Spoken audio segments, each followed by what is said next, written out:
Chapter 2561. The old prince happily let the princess consort use a storage talisman to catch the half-empty holy rice. He was smiling so widely that the corners of his eyes were wrinkled. "Ignore him." Princess Consort Kong took Arbor's hand and smiled as she said, "Jojo, why don't you stay at Imperial Ant's place tonight?" Mo Yin's eyelids twitched, and he promptly declined politely. "Auntie, Chow Chow and I have just returned to the Eastern Palace, and there are still some things that need to be put back in place. Let's visit Uncle and Auntie again after we've taken care of everything." Princess Consort Kong reluctantly sent Arbor and Mo Yin to the door. It was cold and windy outside, so Arbor told her to stop. However, the old prince insisted on seeing them out personally. Both of them were smart enough to know that the old prince had something to say to them. After they exited the hall, the two of them left. Arbor looked at the old man with a half-smile. He was not very tall, but his shoulders were very broad. He was a cultivator who was about to enter the immortal realm. Compared to ordinary people, he certainly looked much younger. However, his current appearance was more than 10 years older than his actual age of more than 50.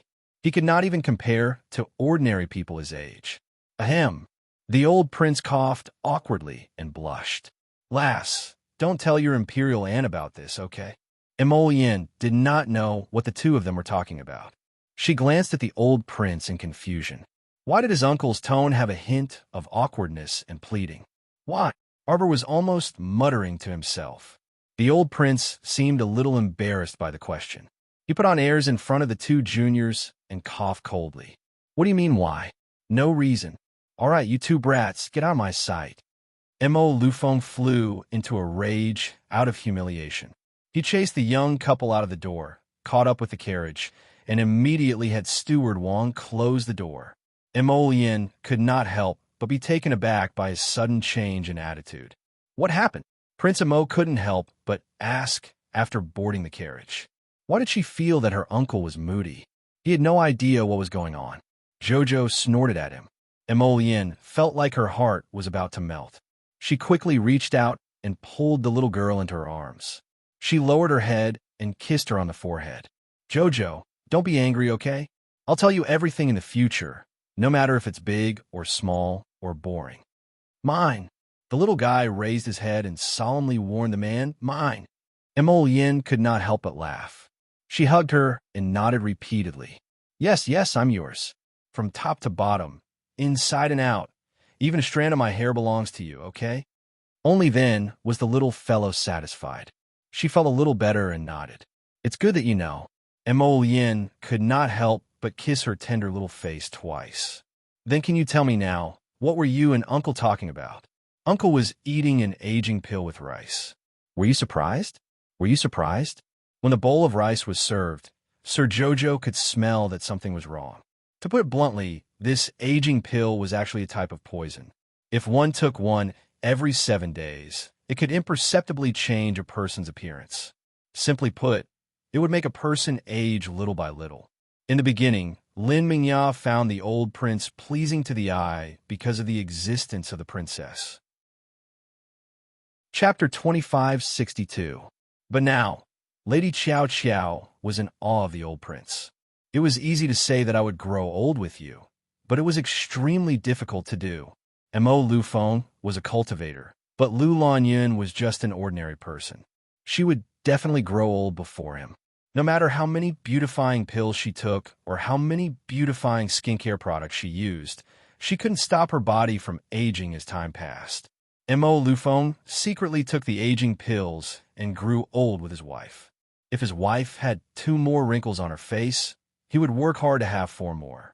If his wife gained weight, he would work hard to gain weight as well. He would even look much older than his wife. This was love.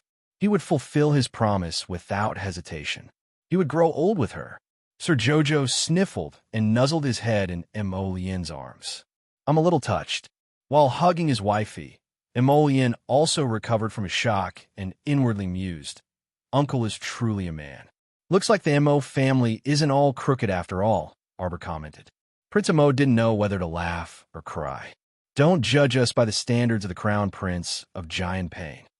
There are many people in the Mo family who are as good as me. I understand. It's the same principle as how bad bamboo produces good bamboo shoots. Arbor nodded seriously. Emollient, these words sounded a bit strange. The evil bamboo here couldn't be referring to his father, right? Auntie's cold must have been brought out of her mother's womb. Although it's not easy to treat, it's not completely impossible. Miss Chow waved her little fists in high spirits. Tomorrow, I'll write a prescription for Imperial Uncle and ask him to go buy the herbs first. After Imperial Aunt takes the warm jade pill and her body stabilizes a little, I'll give her acupuncture and medicine. Thank you for your hard work, Jojo. Emollient rubbed his chin against her little head. Arbor reached out to touch his chin. It's nothing. It's what I should do.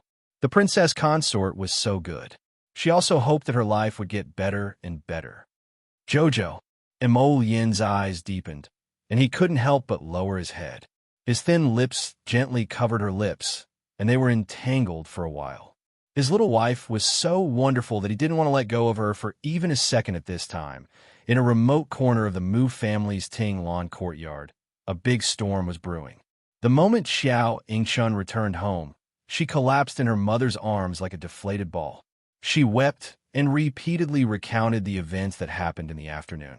Madame Li was so angry that her whole body trembled. She sternly shouted, "She really dares to say that? Mom, what should we do now?"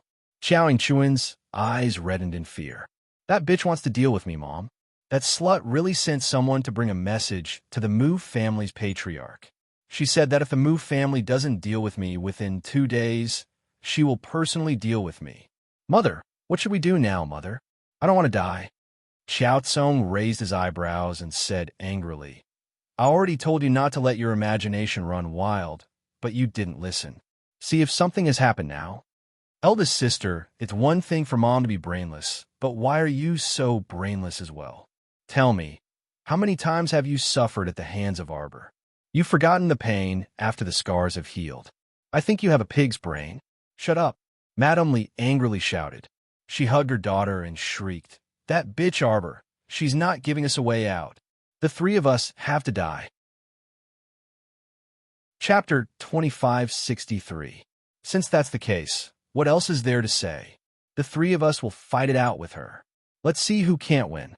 Madame Li shrieked and flung Xiao Yingchun aside. She picked up a kitchen knife and ran out of the kitchen. Xiao Yingchun was dumbfounded. Xiao Tsong was so angry that his nose was crooked. He stepped forward and stopped Madame Li. "Mom, what are you trying to do now? Do you think you can defeat the crown princess with a kitchen knife? Was there something wrong with this old woman's brain?" Xiao Tsong seriously doubted whether it was a wise decision to follow this brainless mother and daughter to the Mu family of the Divine Province. They already said that impersonation wouldn't last long. As long as this person from Arbor appeared, all the impersonation would be exposed. Yet the mother and daughter pair were immersed in the Mu family's extravagant riches and honor. How could they be willing to walk out on their own? She's already the high and mighty crown princess. Damn bitch, she still won't let us go. Look at what she's doing. Is that humane? She's the crown princess. Who wouldn't snatch it from her? Why did she come to snatch her older sister's status as the Mu family's young miss?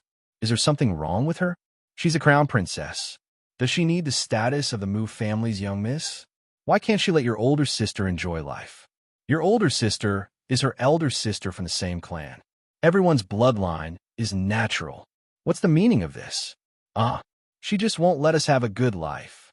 If she were to stand in front of me right now, I'd slap her to death. This bitch was taught by that petty Wei Ziqin. She's an unpresentable thing. Xiao Tsong was dumbfounded. Even if the person before him was his mother, he had to admit that he was also dumbfounded by his mother's blatant bandit talk. Mom, she's the Mu family's young miss. How could she have a natural bloodline with us? She's the one who's related to the Mu family by blood. Xiao Tsong was speechless. His mother actually had the cheek to say that someone else came to snatch his older sister's status as the Mu family's young miss. Even a man like him blushed when he heard this. However, I've been a village woman for decades. Throwing a tantrum and rolling on the ground, I only know these few tricks. From the bottom of his heart, Xiao Tsong did not want to provoke that she-devil Arbor again. According to him, Since they had already been seen through, it was better to leave the Mu family as soon as possible so that both sides would not be in a good situation. Unfortunately, the right to speak was in his mother's hands, so there was nothing he could do. He wanted to persuade his mother again, but when he saw Madame Li holding a kitchen knife and looking for someone to kill, he felt a headache coming on. When Mu Qingya came over, she saw such a noisy scene. A trace of disdain slid across her eyes as she coldly looked at the three clown-like cripples in front of her and coldly said, "Pack up your things and move out of Tinglan's courtyard immediately." "Why should I?" Madame Li shrieked, like a hen whose neck was being strangled. "Why?" "Because you deceived the Mu family by pretending to be the Mu family's daughter and swindled food, drinks, and resources from the Mu family," Mu Qingya said bluntly. "Now her identity has been exposed. What else is there to say?" Madame Li rolled her eyes and hurriedly said with an apologetic smile, "Madam, you can't just believe that our young miss is an impostor based on that woman's one-sided words. What other evidence do you want?" Mu Qingya shouted angrily. Chapter 2564. You probably don't know, but our Mu family has a kind of bloodline talisman that can detect whether the Mu family's descendants are of the clan's bloodline. Mu Qingya sneered. "This madam will give you face and let you pack your things and scram. If the bloodline talisman really detects your identities as imposters," Mu Qingya harumphed, "then you will be sentenced to death for the crime of messing with the clan's bloodline." Xiao Yingchun widened her eyes in panic and retreated several steps in fright. Her back bumped into a tree. Madame Nayli also panicked. Her voice trembled as she tried to put on a brave front. "You're bluffing." Mu Qingya looked at the three people before her as though she was looking at clowns. She sneered. "Don't you think this kind of lie is too despicable? This kind of lie can be exposed in minutes, yet you can still bite the bullet and continue. All right, I don't want to waste my breath with you. Pack your things and scram." Mu Qingya coldly glanced at Madame Nayli, who was standing at the front. Madame Nayli, this stupid woman, was brandishing a kitchen knife in her hand. How laughable. Did she think that in the current world, holding a kitchen knife in one's hand could decide the fate of the world? Mu Qingya's face was cold as she glanced at the group of servants behind her. The servants who had been brought to Tinglan's small courtyard were all rough servants who were very strong. They quickly twisted Madame Nayli's arm, snatched her kitchen knife, and threw it on the ground. Madame Nayli started to wail, and her wails could be heard throughout the entire Mu residence. Mu Qingya disdainfully swept a glance at them and didn't say anything more. She directly had the servants drag the three people out of the door. Xiao Tsong was better off since he was willing to leave on his own. Seeing that he was tactful, the servants didn't catch him. His mother and sister, on the other hand, were crying and throwing a tantrum as they were dragged out like little chicks. Along the way, they attracted countless servants who pointed and gossiped. When they reached the Mu estate's back door, Xiao Yingchun immediately saw Mu Xingchen's tall figure. She couldn't help but wail and shriek, Big brother, save me, big brother." Mu Jingrui looked at Xiao Yingchun like he was looking at an idiot and couldn't resist saying, "You've already completely exposed your identity. So how can you still have the face to call Xingchen big brother? Stardust is not your big brother. We don't even know your name. Seventh uncle, there's no need to speak to her." Mu Xingchen coldly glanced at her and indifferently said, "Just throw her out." If they were thrown out, the three of them would probably starve to death on the streets in 2 days. After all, Xiao Tsong was just a small mystic cultivator and was basically a cripple. If he had to drag down the mother and daughter who kept making a fuss, how I wish them a wonderful life. Go to the central street and post a notice to all the major sects and aristocratic families. Just say that someone is impersonating our Mu family's daughter who has been wandering outside for many years. She doesn't know the general situation and doesn't know etiquette. The Mu family has already cleared out the imposter. Mu Xingchen knew why Mu Qingya was doing this. It was for the sake of the Mu family to send a message to Jojo. It was to make a stand and an attitude. The Mu family did not want to be enemies with the crown princess. The Mu family was obedient. Mu Xingchen took a deep breath and swept a disgusted glance at Xiao Yingchun and the others. Then, he turned around and crossed the threshold with Mu Jingrue, not sparing Xiao Yingchun and her daughter another glance. Xiao Yingchun collapsed on the floor and wailed loudly. She cried so hard that she almost couldn't make a sound, but she was still sobbing and wailing. Chapter 2565. How could Mu Qingya be willing to listen to her wailing? She cursed, "Jinx," and ordered the servants to close the courtyard doors, completely blocking the three beggar-like mother and daughter outside the room. Xiao Yingchun crawled forward and slammed on the door as she wailed. "At least let me pack my things." Her change of clothes and jewelry were all in a bundle in the room. If she had known that the Mu family would act so quickly and kick them out of the house, she wouldn't have wailed and wasted so much time with her mother. She would have gone to pack her things long ago. It's over, it's over, it's over. There's nothing left. Xiao Yingchun collapsed on the stone block in front of the door as though she had lost her parents. She abruptly turned and pounced on the door, slamming it twice as she shrieked, "Open the door! Open the door!" Xiao Tsong coldly glared at the mother and daughter and shouted angrily, "Are you satisfied now?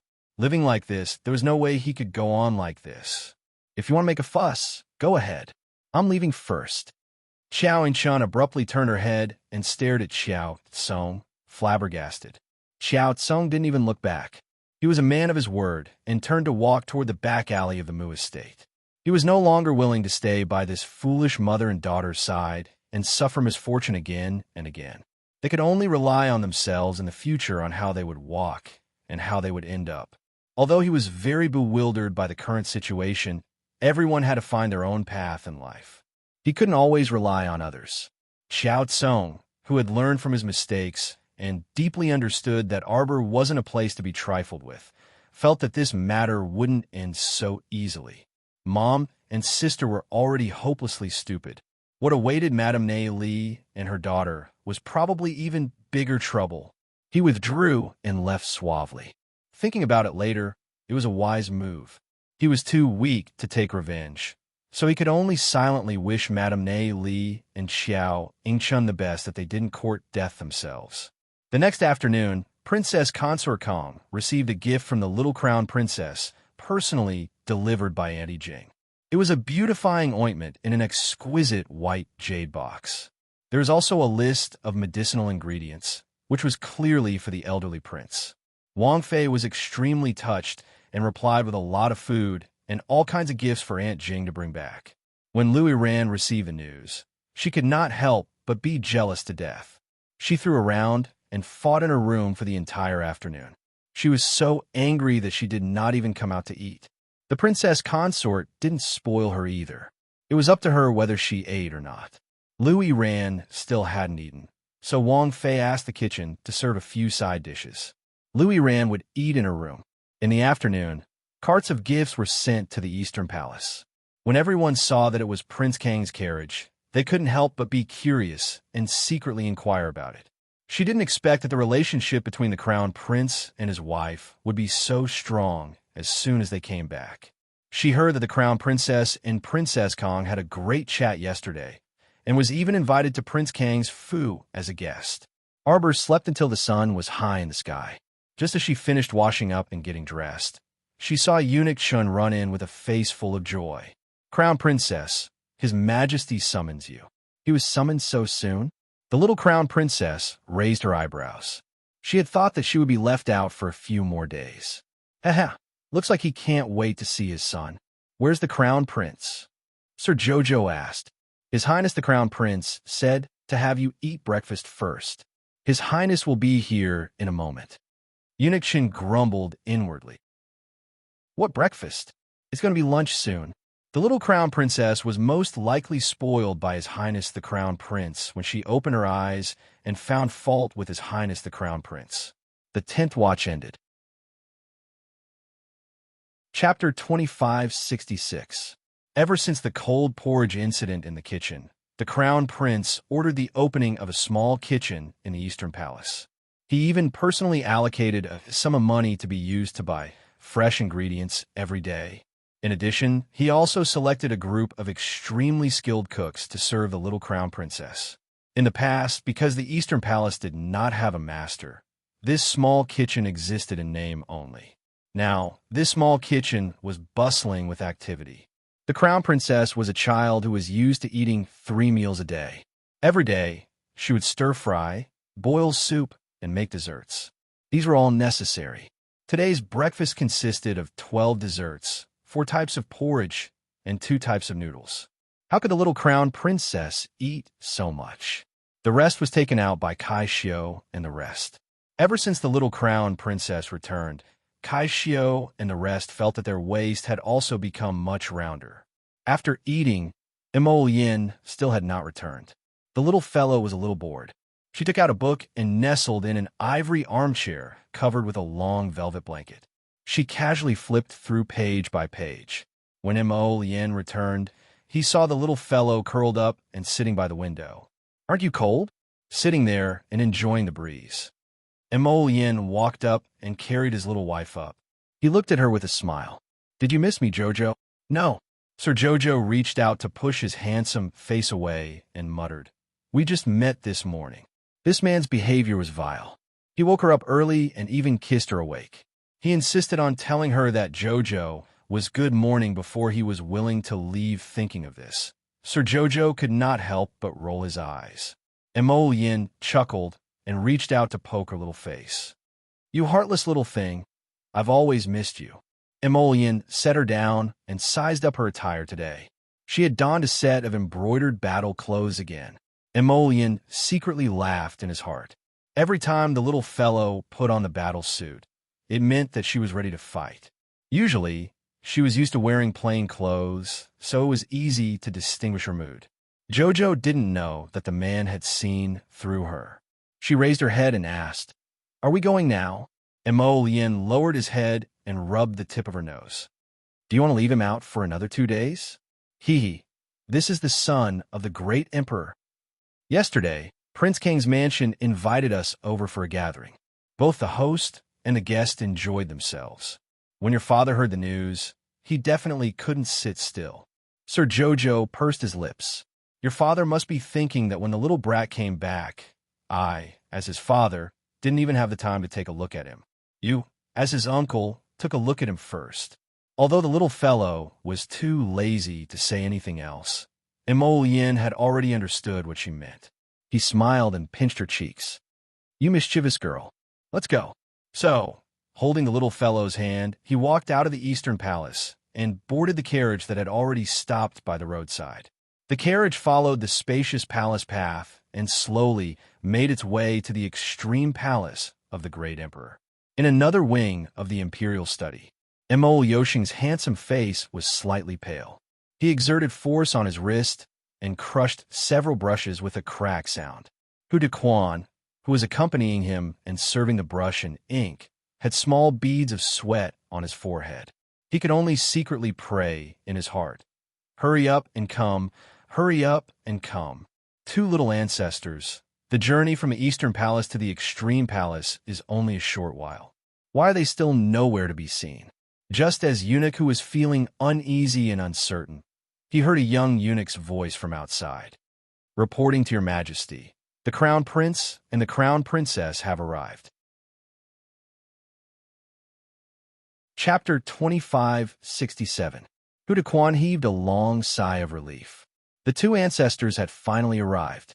Hu Dequan hurriedly smiled as brilliantly as a flower, jogging to the front of the great emperor. "Your Majesty, the Crown Prince and Crown Princess have arrived." "Humph." Lucian snorted coldly, throwing the tattered pen in his hand to the ground. Turning around, he lifted the corner of his robe and sat down on a rosewood-carved throne. "Let them scram in."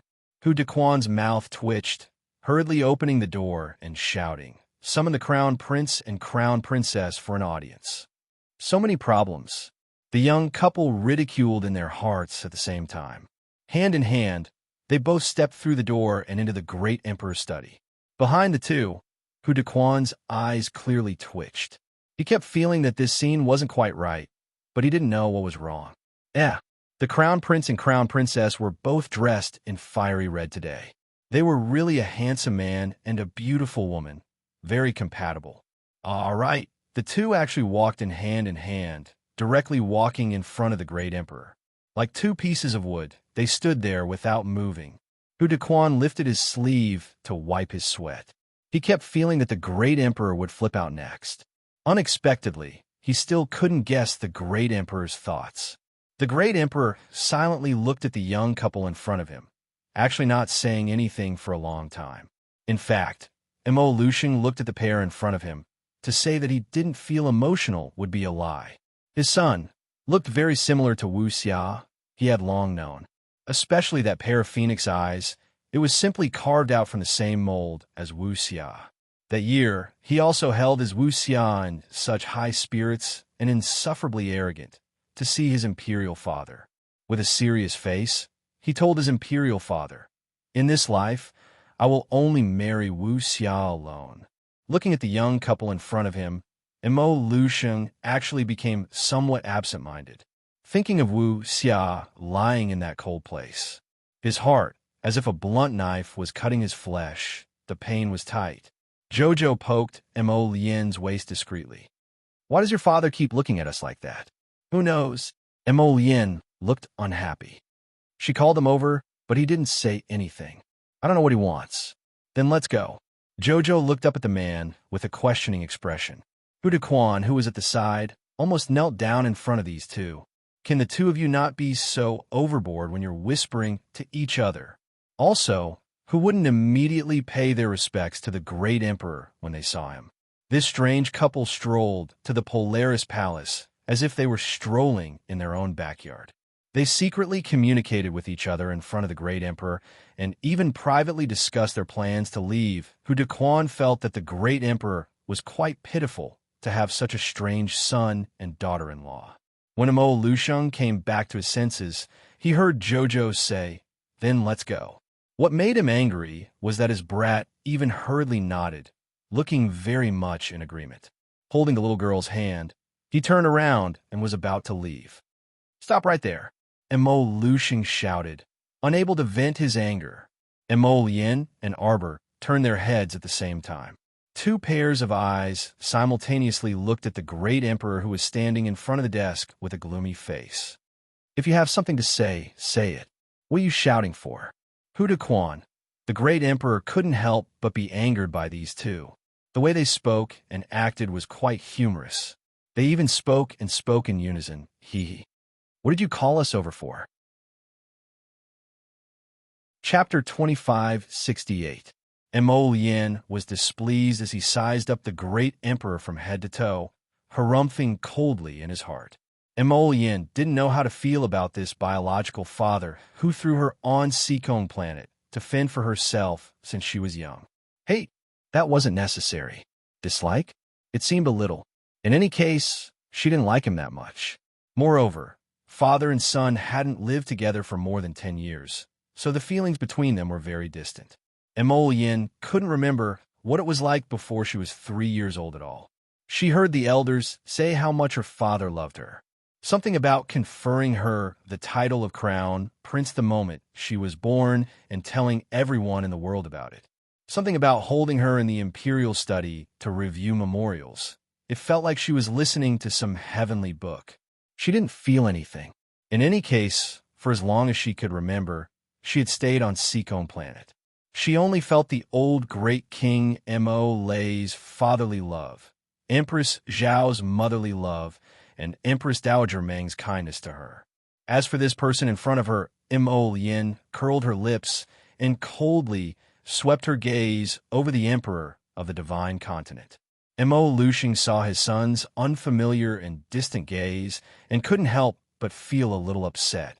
He thought about how he promised Wu Xia to take good care of his son, but in the end, it seemed like he really didn't take good care of him. A trace of guilt floated in Mo Liushing's heart, and his tense face eased a little. He looked at his son and said, "Little glutinous dumpling, are you still blaming father?" When Mo Lian heard the words little glutinous dumpling, she was instantly petrified. This strange name, was it calling this prince? How could this crown prince have such a funny name? Impossible, impossible, impossible. Arbor, what the hell? Who was little glutinous dumpling? Little Glutinous Dumpling seemed to be her husband's nickname. Her husband actually had such a cute nickname. This was too cute. His Highness the Crown Prince, who tried his best to maintain his aloof image in front of his wife, coldly stared at the Emperor of the Divine Continent in front of him with a frosty expression. "I'm not Little Glutinous Dumpling." Prince Mo was on the verge of a mental breakdown, but he didn't show it on his face. Mo Lusheng ignored him and continued, "Little Glutinous Dumpling is the name your mother gave you." Mo Yin, Arbor, ah! Mo Yin suddenly turned his head and stared at his wife accusingly. "Wife, you're mocking your husband." Chow Chow really wanted to laugh, but when she saw Mo Yin's aggrieved expression, she hastily swallowed the smile on her lips. All right, if you don't want to laugh then, so be it. When you were born, you were so small and weak. Your mother was afraid that you wouldn't grow up, so she gave you a nickname. Actually, you weren't round at all at that time. You were like a little monkey, very ugly." Crown Prince was speechless. Arbor's mouth twitched. However, it turned out that Wu Xia was worrying for nothing. This son of theirs was the child who had inherited the ancient Mo Yin's powerful bloodline in the entire Mo clan for thousands of years. Due to that small body, it was not enough to withstand the baptism of the ancient bloodline. Therefore, not long after the child was born, Mo Lusheng gathered all the deity realm cultivators in the country to help him place several bloodline seals on the child's body. Mo Yin's handsome face was cold as he silently stared at Mo Lusheng. "What exactly do you want to say?" Mo Lusheng looked at him deeply. "Back then, Father had no choice but to send you to Seacombe Planet." Chapter 2569. Over a decade ago, that incident almost caused his wife to die. At that time, he searched for all kinds of methods and almost destroyed the world to repair and save her bit by bit. But she couldn't move at all and couldn't smile at all. She laid there and slept for over a decade. At that time, he had to save his wife and deal with the mess left behind by the rebel army. There were even many forces in the dark who were eyeing his only child, wanting to take advantage of the situation and rob him. The situation was very grim. After much consideration, he accepted the elder's suggestion and sent the child to Seacombe Planet's Mo clan branch for Mo Lei to adopt on his behalf. He didn't expect that he would raise the child for so many years. When the child grew up, he was no longer under his father's control. He couldn't summon him back no matter what. This time, it was Mo Lusheng himself who persisted. In addition, the ancient Mo Yin seal really couldn't hold him back anymore. When the seal was removed, this child's powerful aura would flow out, and it would definitely alarm the heavenly Tao and not be tolerated by the heavenly Tao. So this time, it was more or less forcing this child to scram back. The father and son hadn't interacted for so many years, so they fell into a state of speechlessness when they met. Mo Lusheng suppressed a lot of things in his heart, but he didn't know where to start. Mo Yin also didn't know what to say to this father of his who was related by blood. The two stared at each other for a while. Mo Lusheng's gaze suddenly shifted to Arbor at the side. He pointed at Arbor and said, "Her identity isn't suitable for you." When Mo Yin heard this, he was immediately unhappy. He held Arbor's little hand tightly and glanced at his father coldly. "Whether it's suitable or not isn't up to you to decide." Mo Lusheng couldn't help but be taken aback. A scene from a long time ago seemed to appear before his eyes. Back then, Wu Xiao's true identity hadn't surfaced, and she was also disdained by the elders and officials. What he said back then seemed to be similar to what this child was saying now. Mo Lusheng looked at his son with a slightly complicated gaze, secretly complaining in his heart. Why are they so similar? In this lifetime, I will only have Jojo as my wife. Mo Lusheng. Mo Yin didn't care about how complicated Mo Lusheng's gaze was. He continued to speak. "Don't think of using such despicable methods to break us apart. Let me tell you, if you dare, I will tear your most cherished divine land into pieces and make it disappear completely." Mo Lusheng almost scolded out the words unfilial son, but seeing his son's stubborn appearance, he couldn't help but sigh heavily. Mo Lusheng's face darkened as he gloomily stared at Jojo. "What do you have to say?" If you dare to break us apart, I will kill you. Mo Lusheng, Mo Yin, Hu Dequan kept wiping his sweat. At this time, he was so shocked that he sat on the ground, paralyzed. He didn't even have time to wipe his sweat. He was simply too shocked. The little crown princess was too bold. Wasn't she afraid that the great emperor would slap her to death in anger? Mo Lusheng tightly pursed his lips and looked coldly at the little fellow. You're just a puny little third-level spirit master, and you're still hoping to kill me? Arbor immediately took off the aura-concealing talisman on her body. Her realm rose with a whoosh, rising all the way to the 10th level of Great Spirit Master before stopping. Mo Lusheng was a bit shocked as he looked her up and down. He was shocked that this little fellow could actually grow to become a Great Spirit Master at such a young age in a place like the Lower Star Domain. Chapter 2570. But his expression didn't change as he coldly glanced at Arbor. A great spiritual master is nothing. In our divine continent, people of your age can generally reach such a realm. Arbor snorted coldly and proudly raised her little chin. Nonsense. What great emperor? You're just a great king who's awesome. Mo Lusheng. Why did he have the desire to slap this stinky lass to death? Eunuch who was sitting paralyzed on the ground, finally got up with great difficulty. But when he heard this, he immediately fell back down. No, he couldn't. He felt that his heart had been stimulated too much today, and he couldn't get used to it. Why don't you find a 15-year-old 10th-level great spiritual master for me to see? The little fellow's face was full of pride.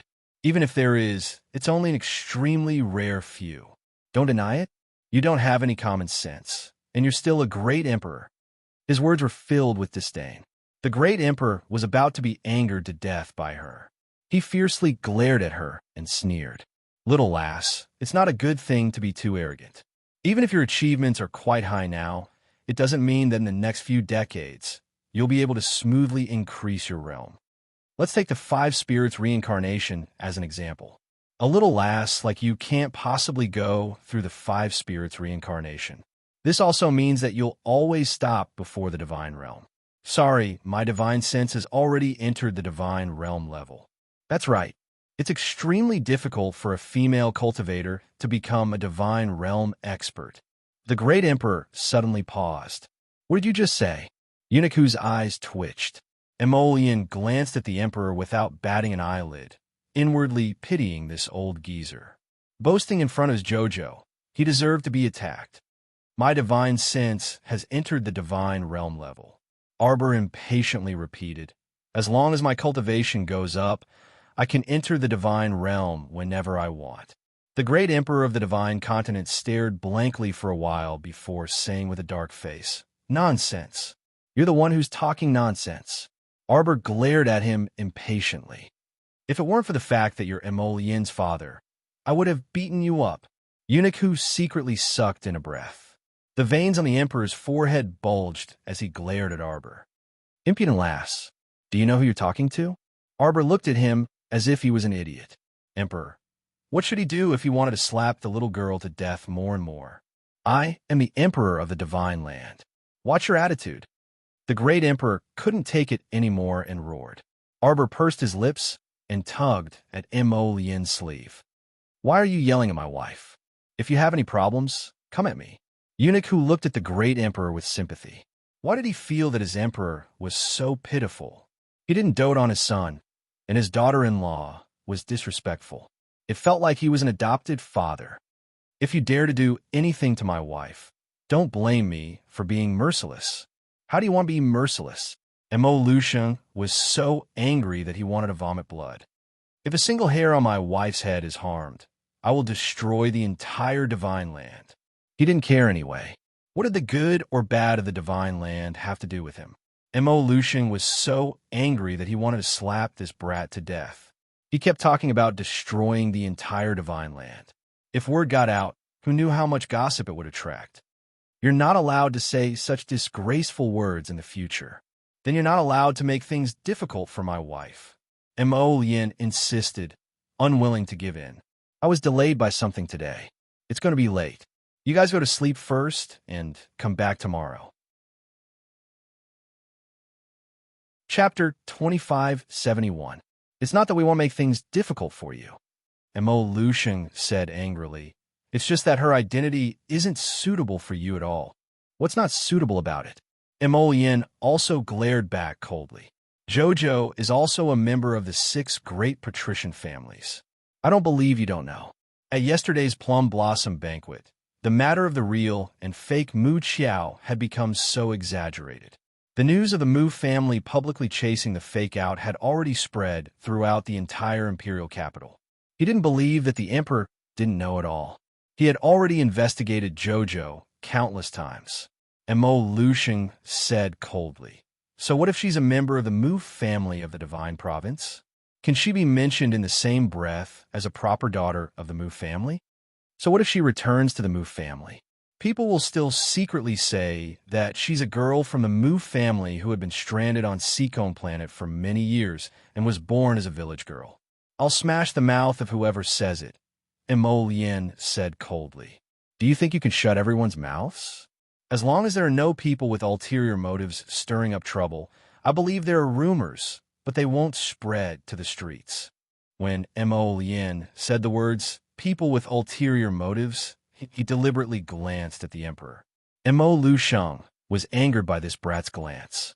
If it weren't for the fact that the person standing in front of him was the only son he had with his beloved woman, he really would have mercilessly slapped him to death. He was so stubborn. It was so tiring to talk. You must marry the Pangu clan's princess, Jing Linyao. She's the one who's truly worthy of you. Jing Linyao is brave and resourceful, and her cultivation is profound. Although the Pangu clan is currently in a state of disunity, as long as Jing Linyao dares to unite them, with our Divine Province's support, there will definitely be great changes in the next few years. I'll tell you one more time. My wife will only be Jojo. Mo Yin glanced coldly at Mo Lusheng. That Jing Linyao, if you like her, marry her yourself. Unfilial son. Mo Lusheng was so angry that he jumped up. Your mother is still lying there, and you actually instigate your father to take a concubine? If your mother heard what you said, she would be angered to death. Mo Yin pursed her lips. You don't want to wrong your wife, but I don't want to wrong my wife. What? Only your wife is a wife, and my wife is not a wife. Eunuch who nodded and thought, the crown prince is right. Mo Lusheng was amused by his son's words. His face was dark and gloomy for a long time. Looking at the little child who used to lie on his lap and call him daddy more than 10 years ago, now able to confront him, he seemed to have an indescribable feeling in his heart. It was very complicated, very uncomfortable, and mixed with a faint sense of loneliness. After all, she had missed the most important period of her son's growth. She had missed a lot. Scram. Mo Lusheng waved his hand, suddenly not want to talk to these 2 damn children. Jojo, let's go. Mo Yin didn't have the slightest bit of reluctance. She directly pulled Jojo's small hand and turned to leave. Jojo suddenly turned his head and looked at Mo Lusheng, asking loudly, Hey, what do you want to admit me? Mo Lusheng's eyes flashed, and a plan suddenly came to his mind. That's right, since he couldn't do it from his son, then he would do it from this little girl. Let her know the difficulties and retreat. It's not impossible for me to admit you. The Divine Province's emperor pretended to ponder. You have to pass my 3 tests. Chapter 2572. What kind of test? The little fellow nodded and asked in a friendly manner. It wasn't that she needed this old man's acknowledgement, but she didn't want to make things difficult for his Lotus. If it was just her, she wouldn't even consider whether this damn old man would acknowledge her or not. But for Lotus, she thought it would be better to use peaceful means before resorting to force. She would first satisfy this old man's conditions and accept his test. If after she passed, he still refused to acknowledge her, then don't blame her for being merciless. Mo Yin turned her head and looked deeply at her little fellow. She gripped her little hand tightly. Don't suffer because of me. Mo Lusheng wanted to slap these 2 to death again. No matter how he looked at them, they were an eyesore. What was going on? The first test is that you have to find 3 fire-spitting ducks today and tomorrow. You have to extract 3 drops of heart blood from the fire-spitting ducks in front of me. You also have to ensure that they continue to live. Oh, Arbor nodded his little head, then rummaged through Paradise Planet and pulled out 3 yellow-red ducks. Is this the type? The Emperor was dumbfounded. Mo Lian's mouth twitched. Eunuch who was paralyzed on the ground, continued to maintain his elegant silence. I'll extract it for you right now. Sir Jojo stretched out a finger and waved it casually. He then grabbed the 3 fire-spitting ducks and brought them to the window. He threw them on the table and sprinkled a wisp of medicinal powder on them, causing them to fall down in a daze. Arbor smoothly extracted 3 drops of heart blood from the fire-spitting ducks. But the problem was that normal spirit beasts would probably die after extracting 3 drops of heart blood. Arbor still had to ensure that these 3 ducks lived. The fastest and easiest way was to feed them pills. The great emperor was flabbergasted as he watched Xiao Mu speedily feed the 3 fire-breathing ducks 7 to 8 pills, as well as a small bottle of an unknown liquid.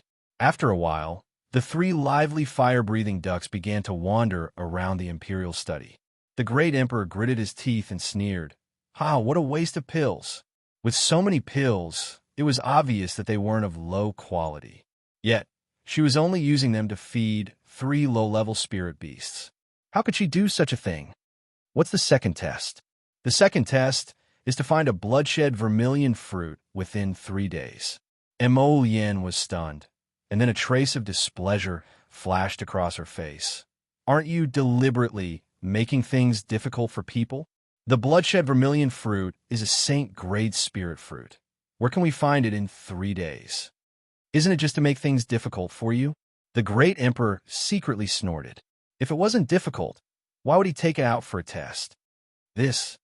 Arbor calmly took out a small, translucent red fruit from his inner world. When this thing appeared in front of the father and son, let alone Mo Lusheng, even Mo Lian was a little stunned. This bloodshed vermilion fruit was something he had conveniently obtained when he saved young Master Zhu in Shuntian Prefecture. Now, it was flourishing on Paradise Planet. A small bloodshed vermilion fruit, so he gave it away. The great emperor was really stunned this time. Is this really a bloodshed vermilion fruit? Mo Lusheng reached out with trembling hands to take the vermilion fruit from the little girl. Unable to contain his joy, he took out a jade box and put it away. When he raised his head, he stared at Jojo with a somewhat complicated expression. This girl was simply a bit magical. Is she really just an ordinary daughter of the Mu family who had wandered outside? Chapter 2573. Mo Lusheng looked at the little girl in front of him with a complicated expression. He kept a straight face, and his body was stiff, almost not knowing what to say. What could he say? The little girl had effortlessly solved his test questions twice in a row. This caused him to be shocked, and a strange feeling arose in his heart. This little girl was really quite strong. What's the third question? The little girl asked curiously. Mo Lusheng said with a sour face, Let's leave it like this for now. This third question, wait until Zhen thinks of it. He already didn't dare to casually come up with a question and let this little guy give him a slap in the face within minutes. He had an inexplicable feeling of wanting to cry. He felt like his dignity as a father was about to be destroyed without a trace. Infuriating. Mo Lusheng felt that the little girl was quite strange. He wouldn't admit that he was a little scared. He snorted with a cold face. Enough. All of you scram. Then that means you admit Jojo? Who said I admit it? Hearing his son's words, Mo Lusheng couldn't help but glare back. Then continue the test. You can admit it after the test. Mo Lian wouldn't let this old man with a belly full of evil tricks go back and gather the smartest people to discuss a scam project for his wife. Mo Lusheng's eyes flashed. Don't mess around. Let's leave it like this for now. It's nothing test. Sir Jojo roared. Mo Lusheng, why were these 2 brats so hard to fool? What headache? All right, then admit it for now. Mo Lusheng thought of a compromise and said coldly, But don't be happy too early. This is only temporary. When I think of the third question, if you don't pass it, you You have to leave my son of your own accord. Do you agree? On what basis? Mo Lusheng. Slap this evildoer to death. If I don't pass the test, it's just you not admitting it. On what basis do you want me to leave Lotus? You're dreaming. It's impossible for me to leave my Lotus. The little fellow looked at Mo Lien warily. Then he shrank into Mo Lien's arms and arched his back. Mo Lien nodded and quickly reached out to hug her. His wife was smart and mighty. She immediately found the loophole in the old man's words. Get lost. Then let's do it this way. Mo Lusheng felt like he was about to explode from anger. He couldn't be bothered to say another word to this couple. Wait. Mo Lien calmly called out to Mo Lusheng, who was waving his hand to chase them away. What else do you want? Mo Lusheng really wanted to shake his wife awake and let her wake up to see how that soft and cute little bun had become so terrifying. Since you've temporarily acknowledged Jojo, then do something that father should do. The great emperor's eyes lit up. Imperial father? This was the first time this brat had called him imperial father since he came back. Did he already admit that he was his father? Huh. Ba. My thoughts have been led astray by this pair of weirdos. What was there to admit or not? He was that brat's father. There is no need to doubt this blood connection. Do what? The great emperor asked with a solemn face. The moment he said that, he almost bit his own tongue. Write an imperial edict, and let eunuch who read it out. We must let everyone in the imperial capital know. The great emperor angrily glared at this damn son who was taking advantage of him. Chapter 2574. By His Majesty's decree, the Mu family is ordered to bring the crown princess back to the Mu family in style within 5 days. Prove her identity and announce it to the world. If there is any disobedience, the entire family will be executed. Those who feign compliance but secretly oppose will be executed. The group of Mu family members who had come out to receive eunuch, whose decree, looked at each other in bewilderment. What happened? Where were they? How could such a strange decree descend on their heads? What did it mean that the crown princess must be brought back within 5 days? If she couldn't, the entire family would be executed? Wasn't this execution a little too exaggerated? Mu Jingfeng indifferently led everyone to kowtow and express their thanks before standing up and bowing to receive the decree. Mu Jingrui had a strange expression as he stepped forward to ask the imperial eunuch, "Eunuch who?" With a smile. "This eunuch, may I know what His Majesty's decree means? Isn't it the literal meaning?" Eunuch who swept his horsetail whisk and calmly said, "You all have to work hard. 5 days is neither long nor short. Hurry and strive for it." Mu Jingrui's eyes twitched as he hastily asked, "Then what if the young crown princess insists on not returning?" Eunuch who immediately turned hostile and mercilessly waved his hand. Pitch-black figures appeared in the surroundings. Judging from their figures and auras, most of them were level 13 spiritual masters and above, and there were even 2 or 3 divine realm experts mixed in. Look carefully. These people will stay here to supervise you for 5 days. If you make any strange movements during this time, you'll be in big trouble. Don't blame me for not reminding you. Don't think of such useless thoughts. After eunuch who finished nagging, he left with a group of people without looking back. The black-clothed people lurking around the rooftops also naturally concealed themselves. They were so silent that no one could do anything about it. Everyone immediately looked at Mu Jingfeng in a panic. "Family head, what should we do about today's matter?" Mu Jingfeng was also very puzzled. This imperial edict came out of the blue without any warning. Suddenly, such a strange imperial edict was issued, telling them to go and welcome the young crown prince consort back to the Mu family. Could it be that the great emperor wants to acknowledge the identity of the crown princess? Otherwise, why would it give people the feeling that the emperor was supporting the crown princess? Could it be an illusion? No one could answer their questions, so they could only leave resentfully. Mu Jingfeng's eyes darkened as he looked at the imperial edict in his hand. His heart felt heavy. He didn't know why, but he had a feeling that a storm was coming. "Xingqian, bring some people to the palace tomorrow and invite the crown princess to come to our Mu family." Mu Jingfeng coldly said When the time comes, I'll have someone open the ancestral hall and bring out the bloodline talisman to verify its authenticity. Mu Xingqian looked up in shock, and his gaze swept over his father indifferently. That's the crown prince consort. Not just anyone can meet her. The tone of her father's words was really laughable. He made it sound like a fish waiting to be slaughtered in the market, and any random person would be able to slaughter a piece of it. If you want to meet the crown princess, you have to see if she's willing to meet you. While the Mu family was in a mess, the Shi family was also in a state of chaos. Ever since Shi Yongxian was whipped 30 times by Arbor and carried back to the Shi family, the Shi family's eldest madam seemed to have gone crazy and kept clamoring to seek revenge on Arbor. If the Shi family's head hadn't slapped her so hard that she couldn't get up, she would have run away long ago. Chapter 2575. Madame Shi was already furious. Her second daughter, who was as beautiful as a flower, was actually beaten to such a state. How could she endure this? She couldn't tolerate this. So what if that person was the crown princess? How could she beat her precious daughter to such a state without asking for the reason? She had to reason with her. Slap. Patriarch Shi slapped Madame Shi. Are you sober now? How dare you go and make trouble? Go out and ask around. The Mu family is going to be in big trouble. How dare you provoke the crown princess? Master, I'm just worried about our daughter. So what if you're worried about her? She was the one who did not behave properly, so she was caught red-handed and given a good beating. If she was a good person, how could the crown prince consort not let go of her?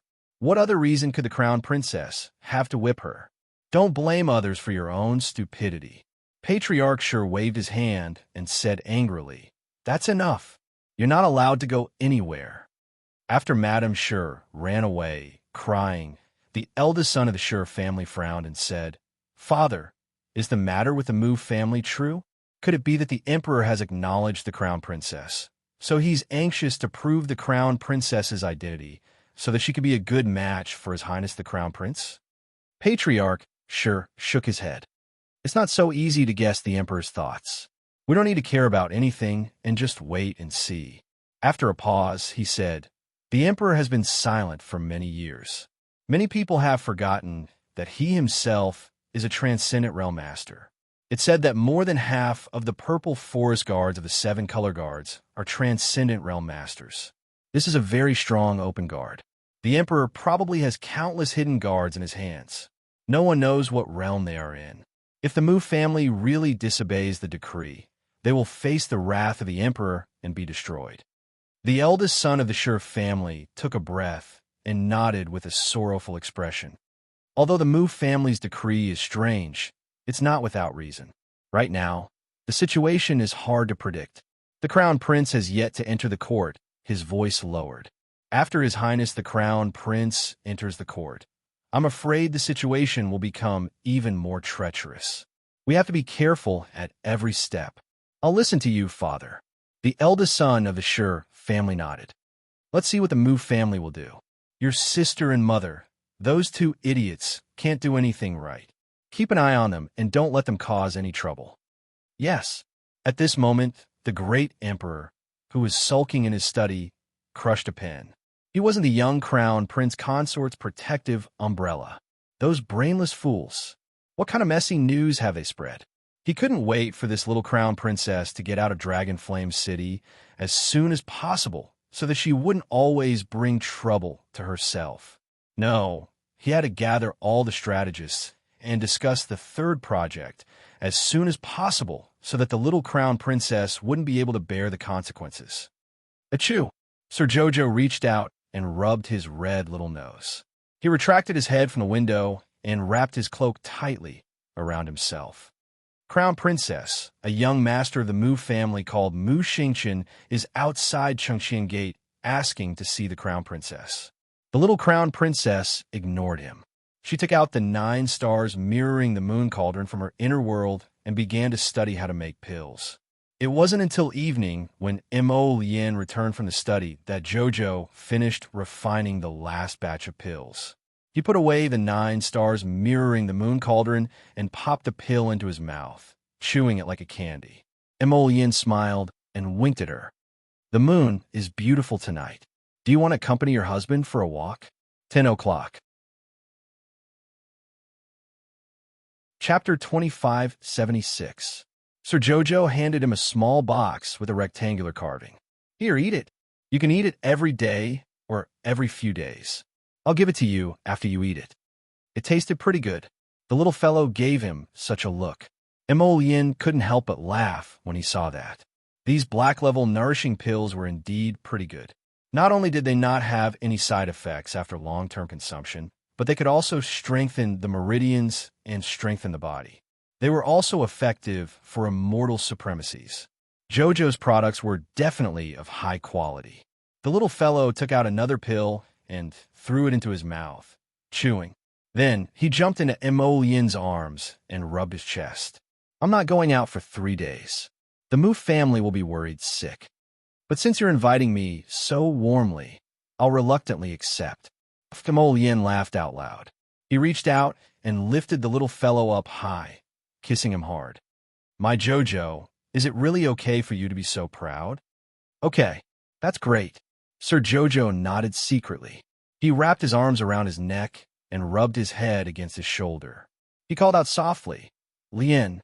Emolien's heart skipped a beat. He lowered his head to look at her. Under the setting sun, the little person looked like a jade doll painted with a faint golden light. She was extremely adorable. Emolien simply couldn't bear to let go of her. Jojo, I'll take you to the Despondent Pavilion to watch a performance. Sir Jojo quite liked to watch performances that included music, singing, and juggling. When he said that, his eyes lit up and he looked forward to it. Emolien carried her out of the door. Not long after they got into the carriage, they left Lishing Gate and headed towards Changle Street. Changle Street was bustling with activity at night. There were many pedestrians strolling along the street. Cars came and went.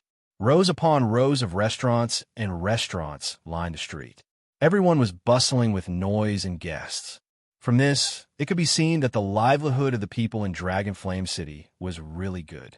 The people all lived and worked in peace and contentment. They even had money to spare. The Despondent Pavilion was at the end of Changle North Street. It would take some time to get there. Emolien held the little fellow and chatted for a while, subconsciously teasing her to open her mouth. Towards the end of his teasing, the little thing spoke unhappily again. That expression of hers was as if she had finished speaking 800 years' worth of words. She even had an accusatory expression on her face. How amusing. I want to talk. Emolien continued to chat with her patiently and gently. Jojo, you're much better than before. When we were young, even if I spoke 10 sentences to you, you wouldn't even bother to respond to me. Arbor snorted. I talk a lot every day now. Imperial Ant had a great chat with me that day. Is that so? Emolien looked suspicious. With the little fellow's personality, who knew how Imperial Ant would be able to strike up a conversation with her and even chat happily. Just thinking about it made it seem impossible. Sir Jojo raised his little chin proudly. Emolien was delighted at the sight. He took the little fellow and kissed her on the cheek. Jojo, your birthday is in 10 days. What do you want? Arbor looked up at him and said decisively, I want you. Emolien was stunned. Then he hugged the little fellow and couldn't help but chuckle softly. All right, I'll wrap myself up and give myself to Jojo on that day. Sir Jojo nodded in satisfaction and raised his hand to touch his chin. Very good. Emolien's smile overflowed from his gentle gaze. He lowered his head and kissed her gently on the lips. Jojo, I like you. Chapter 2577. The little fellow cupped her little chin with her hands and retreated to the window. She lay there, pretending to be calm as she looked out of the window. Io, my little sweetheart. Her heart almost jumped out of her chest just now. How could this man be so flirtatious? Emolien snuggled up to her and hugged her small waist with a grin. You're shy. Chow chow. Pooh. The little fellow looked like she couldn't be bothered to talk. She leaned against the window and looked out at the night view. Her heart was filled with delight. She couldn't help it. With a handsome man holding her arm, she felt inexplicably happy. Jojo, if you don't talk to me, I'm going to bite you. Sir Jojo's little ears secretly heated up. He suddenly pointed to a slender alley beside them. "What's that place?" Emolien looked out with interest. The carriage happened to pass by a fork in the road. There was a small arch bridge with a high slope. Beyond that was a dark place filled with red lights. There was a sign above that said Amusement Alley. Emolien narrowed his eyes and hugged the little fellow's waist. He waved the curtain down and said expressionlessly, "Stop looking. There's nothing to see." "Oh, I know." Sir Jojo had a flash of inspiration. He pointed and said, "That's a place like Spring House." Xiao actually still remembered Spring House. Emolien's beautiful phoenix eyes narrowed dangerously, and he lowered his head to look seriously at his wife. Xiao, do you still remember the red, orange, yellow, green, cyan, blue, and purple flowers of the spring pavilion? Jojo blinked her big eyes. What's a seven-colored flower? It was obvious that she didn't remember.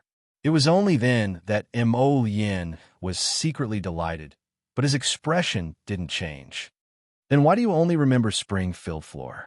I think those red lanterns look more like it. Jojo pointed outside the window through the curtain. Those with red lanterns are usually in red light districts. Emolien, what the hell was this? During festivals, every household would hang red lanterns in front of their doors. But forget it, the little fellow was right to think this way. The dim red lanterns were indeed the symbol of the red light district. But this time, the little fellow guessed wrong. That was no ordinary red light district. Entertainment Alley was the most famous jade tripod market in Dragonflame City. The cauldrons here didn't refer to the cauldrons used to refine pills and weapons, but to female slaves who had been captured or sold. These female slaves were mostly Shioja above the spirit realm. They were picked by some of the stronger male Shio as tools to help them increase their cultivation. In their eyes, these female slaves could only be tools. Although she was a female cultivator, her life was even worse than that of the commoners at the bottom of Dragonflame City. Although Emolien didn't like this kind of place, she wouldn't interfere in the management of this matter. After all, the jade tripod market had existed for more than 1,000 years. There were such markets everywhere in the 3 prefectures. It was not that he could get rid of this evil habit by being kind.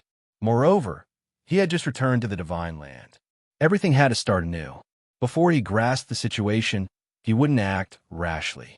There was no such thing as a Saint Father's heart. Although Emolien looked like a spring breeze on the outside.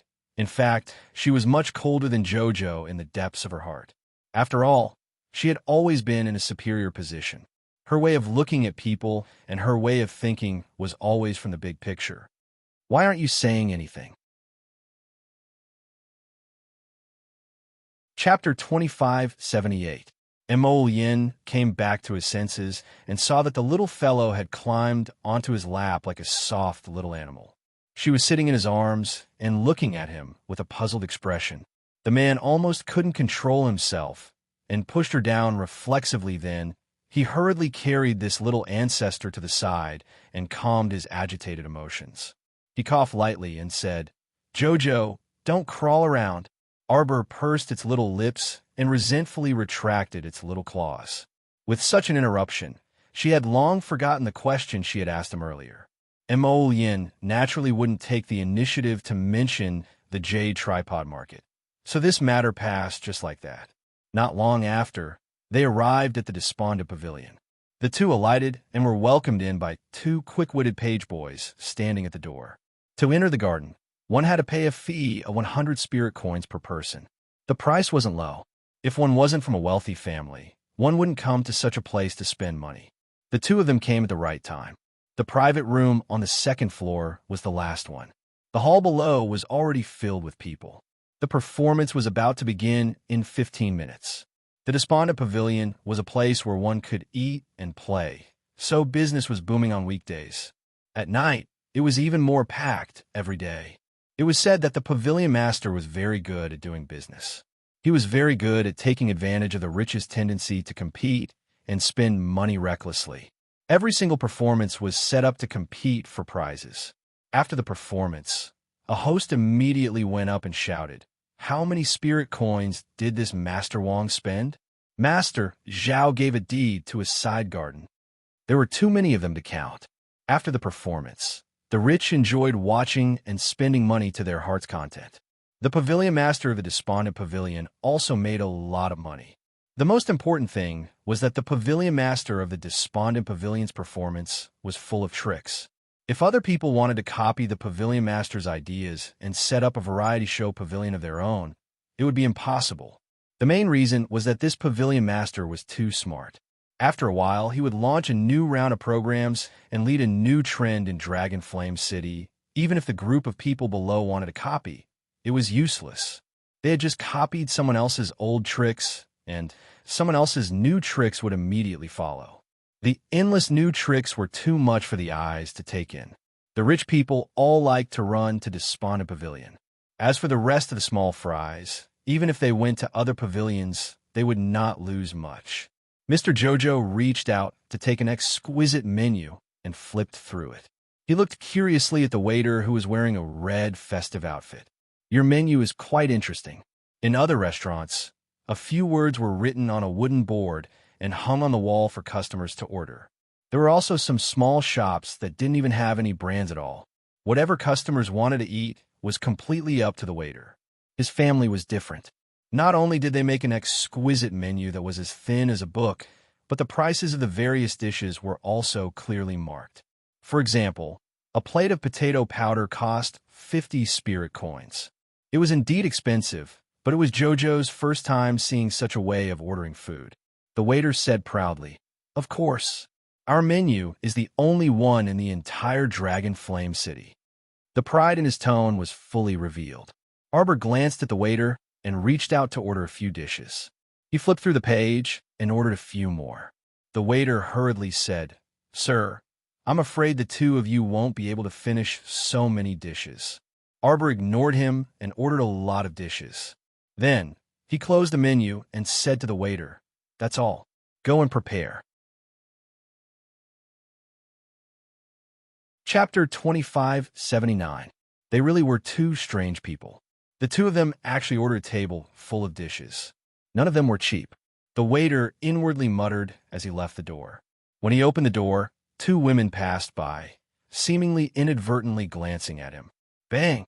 The door that the waiter had just closed was suddenly kicked open by someone. Arbor's hand, that was holding the teacup, paused slightly. He turned his head and saw two people standing at the door. One was Mu Ro Yun, concubine Shi's youngest daughter. He had just met her at General Zhong Li's estate.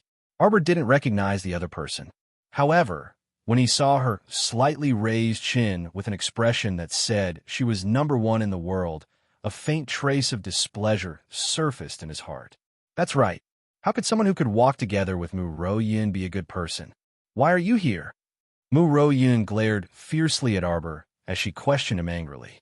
If it wasn't for this vicious and merciless woman in front of her, how could she have been beaten to the point of vomiting blood? And how could concubine Shi have been punished by father and shut herself in Wulong Garden for 5 days to reflect on her mistakes? It was all this slut's fault for using her status to bully others everywhere. Get out of Dejected Pavilion immediately. How dare you? Eunuch Chun, who was quietly waiting by his master's side and silently serving tea, couldn't bear it any longer and angrily shouted. From a moment this woman kicked the door open. Only her rude voice could be heard. If he didn't stop her now, when would he? Emolyen's eyes also carried a trace of anger as she coldly glanced at Mu Ro Yun. Jojo didn't say anything, so Emolyen also didn't say anything. Eunuch Chun had already walked forward and reached out to stop Mu Ro Yun, who was about to rush over. "Which family are you from? How can you be so rude?" "Ro Yun.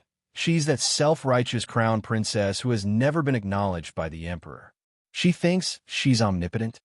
The 3 words crown princess came out of the mouth of this arrogant girl. She especially emphasized her tone, appearing especially sarcastic. "Impudent," Eunuch Chin angrily shouted. He was truly angered. He didn't even need to turn his head to know that the crown prince was furious. He immediately felt a layer of cold sweat on his back.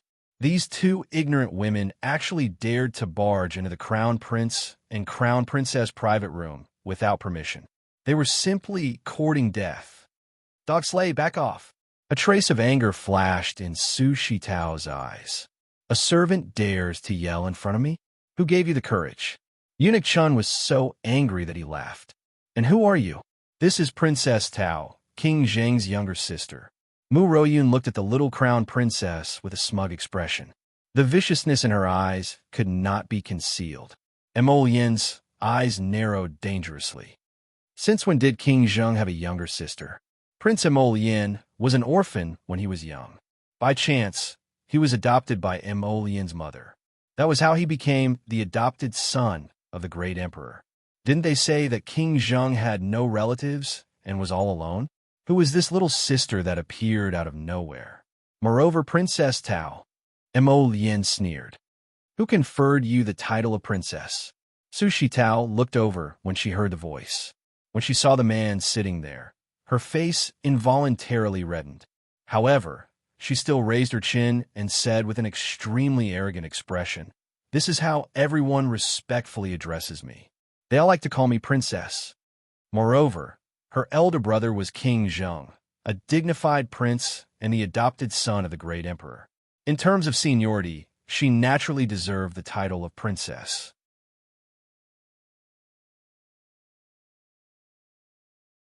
Chapter 2580. Eunuch Shin couldn't help but laugh out loud. Where did this girl come from? She had never seen the world before. She actually proclaimed herself as a regional princess? Didn't she know that regional princesses had ranks? That was a title conferred by the imperial court and a salary.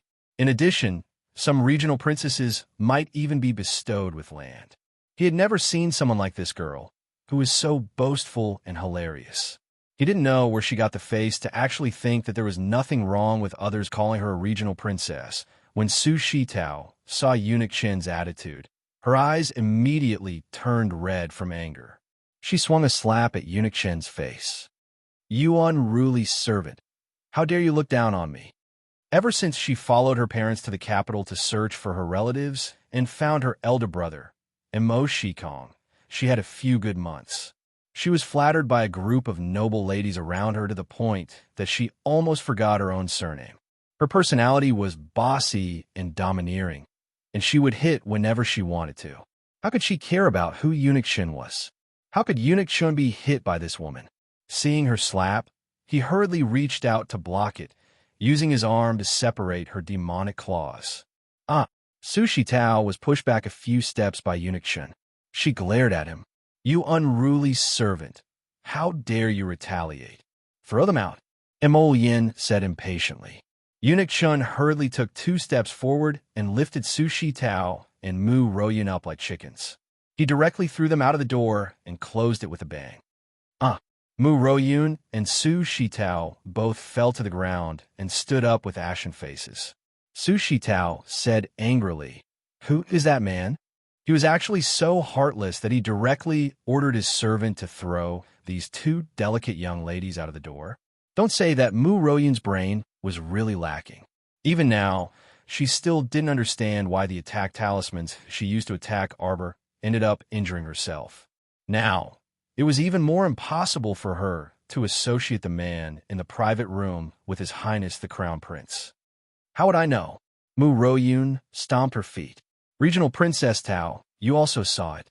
That woman is arrogant and rude by nature. She doesn't even respect you." Su Shitao's face darkened. "I will definitely tell Big Brother about this." Her brother, Mo Shikong, loved her the most.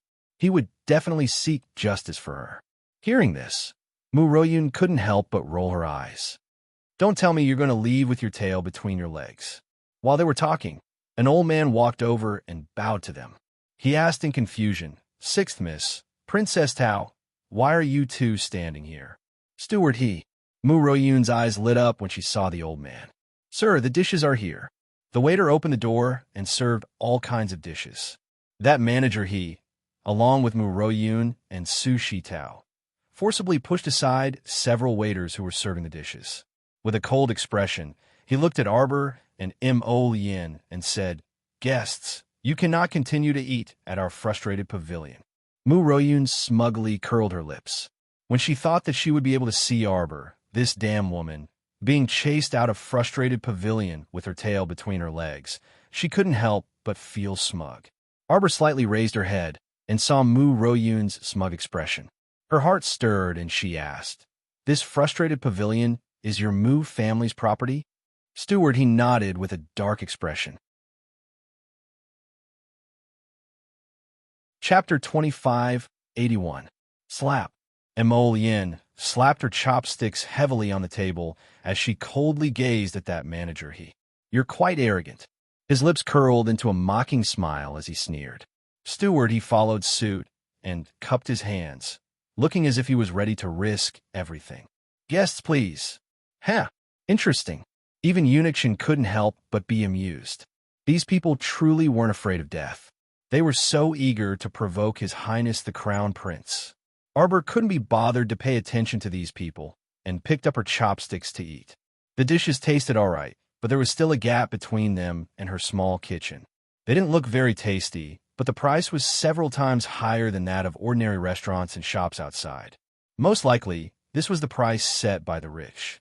In the eyes of those foolish rich people who had too much money, the higher the price, the better the food. Who would have thought that the taste was just so? Arbor was greatly disappointed and directly threw her chopsticks down, not eating anymore. She had only touched a few chopsticks with this table full of dishes. Her large eyes flickered as she beckoned to the waiter brothers standing next to her. Come put in a box. It wouldn't be good to waste so much food." She heard that many refugees have been arranged in the Huanlang area in the western part of the city recently, so she'd just have someone send the food over. For some reason, the waiter brothers immediately obeyed and moved. Their behavior made manager he glare at them in dissatisfaction. Who exactly was the master and who was the servant? He already said to chase these two people out, but no one dared to move. Now that they heard the little stoic's order, they immediately went to do it. It was simply infuriating. On the other hand, Arbor was very satisfied with these waiters' deft movements. She nodded and said to them, "Get a box and pad it with 2 pieces of cotton cloth. Don't let it get cold." "Yes." The waiter busily found another box of cotton cloth, and so on, and wrapped the food properly.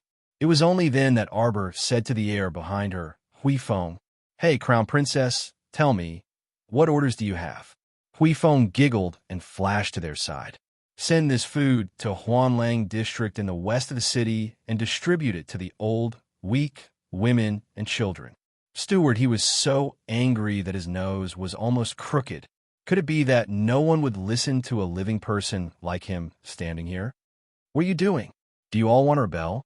Steward, he shouted angrily at those workers with red eyebrows and green eyes. "If you don't want to work here, then scram. You didn't listen to me, but you followed 2 outsiders and worked blindly." Everyone stopped. The employees looked at each other, and for a moment, they were all silent out of fear. They really didn't want to offend the 2 noble guests. With just one look, they could tell that these 2 people weren't people that ordinary workers like them could afford to offend. They went out to work because they wanted to earn more money. They didn't want to lose their lives. "Shut up." The little crown princess suddenly flared up. She slapped the table and reprimanded harshly. "You're like a housefly making noise. Slap your mouth." Eunuch Shun was already fuming. When he heard the crown princess's order, he rolled up his sleeves without another word and slapped manager He's face. A lousy little manager dares to shout so casually in front of the crown prince and the crown princess. You simply don't want your life anymore. Mu Royun, who was originally immensely pleased with herself, was instantly stunned. The crown prince. Chapter 2582. Her short-circuited brain seemed to have just been reconnected. She stared blankly at Emolien, who was sitting at the table with a cold expression. How was this possible? His Highness the Crown Prince had such a high status. How could he accompany that little bitch to Despondent Pavilion to listen to music and watch performances? What did this woman do to deserve His Highness the Crown Prince's favor and even accompany her on a night tour? For what everyone said, wasn't she just a village woman from a mountain village? His Highness the Crown Prince occasionally brought her back to the divine prefecture out of kindness. When His Highness the Crown Prince saw the noble ladies of the Divine Prefecture, he would broaden his horizons and clearly understand the difference between that little bitch and the noble ladies of the Divine Prefecture. Sooner or later, wouldn't His Highness the Crown Prince kick this little bitch away? Murian didn't know why, but her palms were sweating. She was only 14 years old. Although she was usually arrogant, she didn't have much ability. At a young age, she naturally didn't consider things thoroughly. Now that she encountered this situation, she could only stand there in a daze. Her mind instantly went blank, and she didn't know how to react. On the side, Sushi Tao was also stunned, and he sized up Crown Prince Mo in disbelief. What?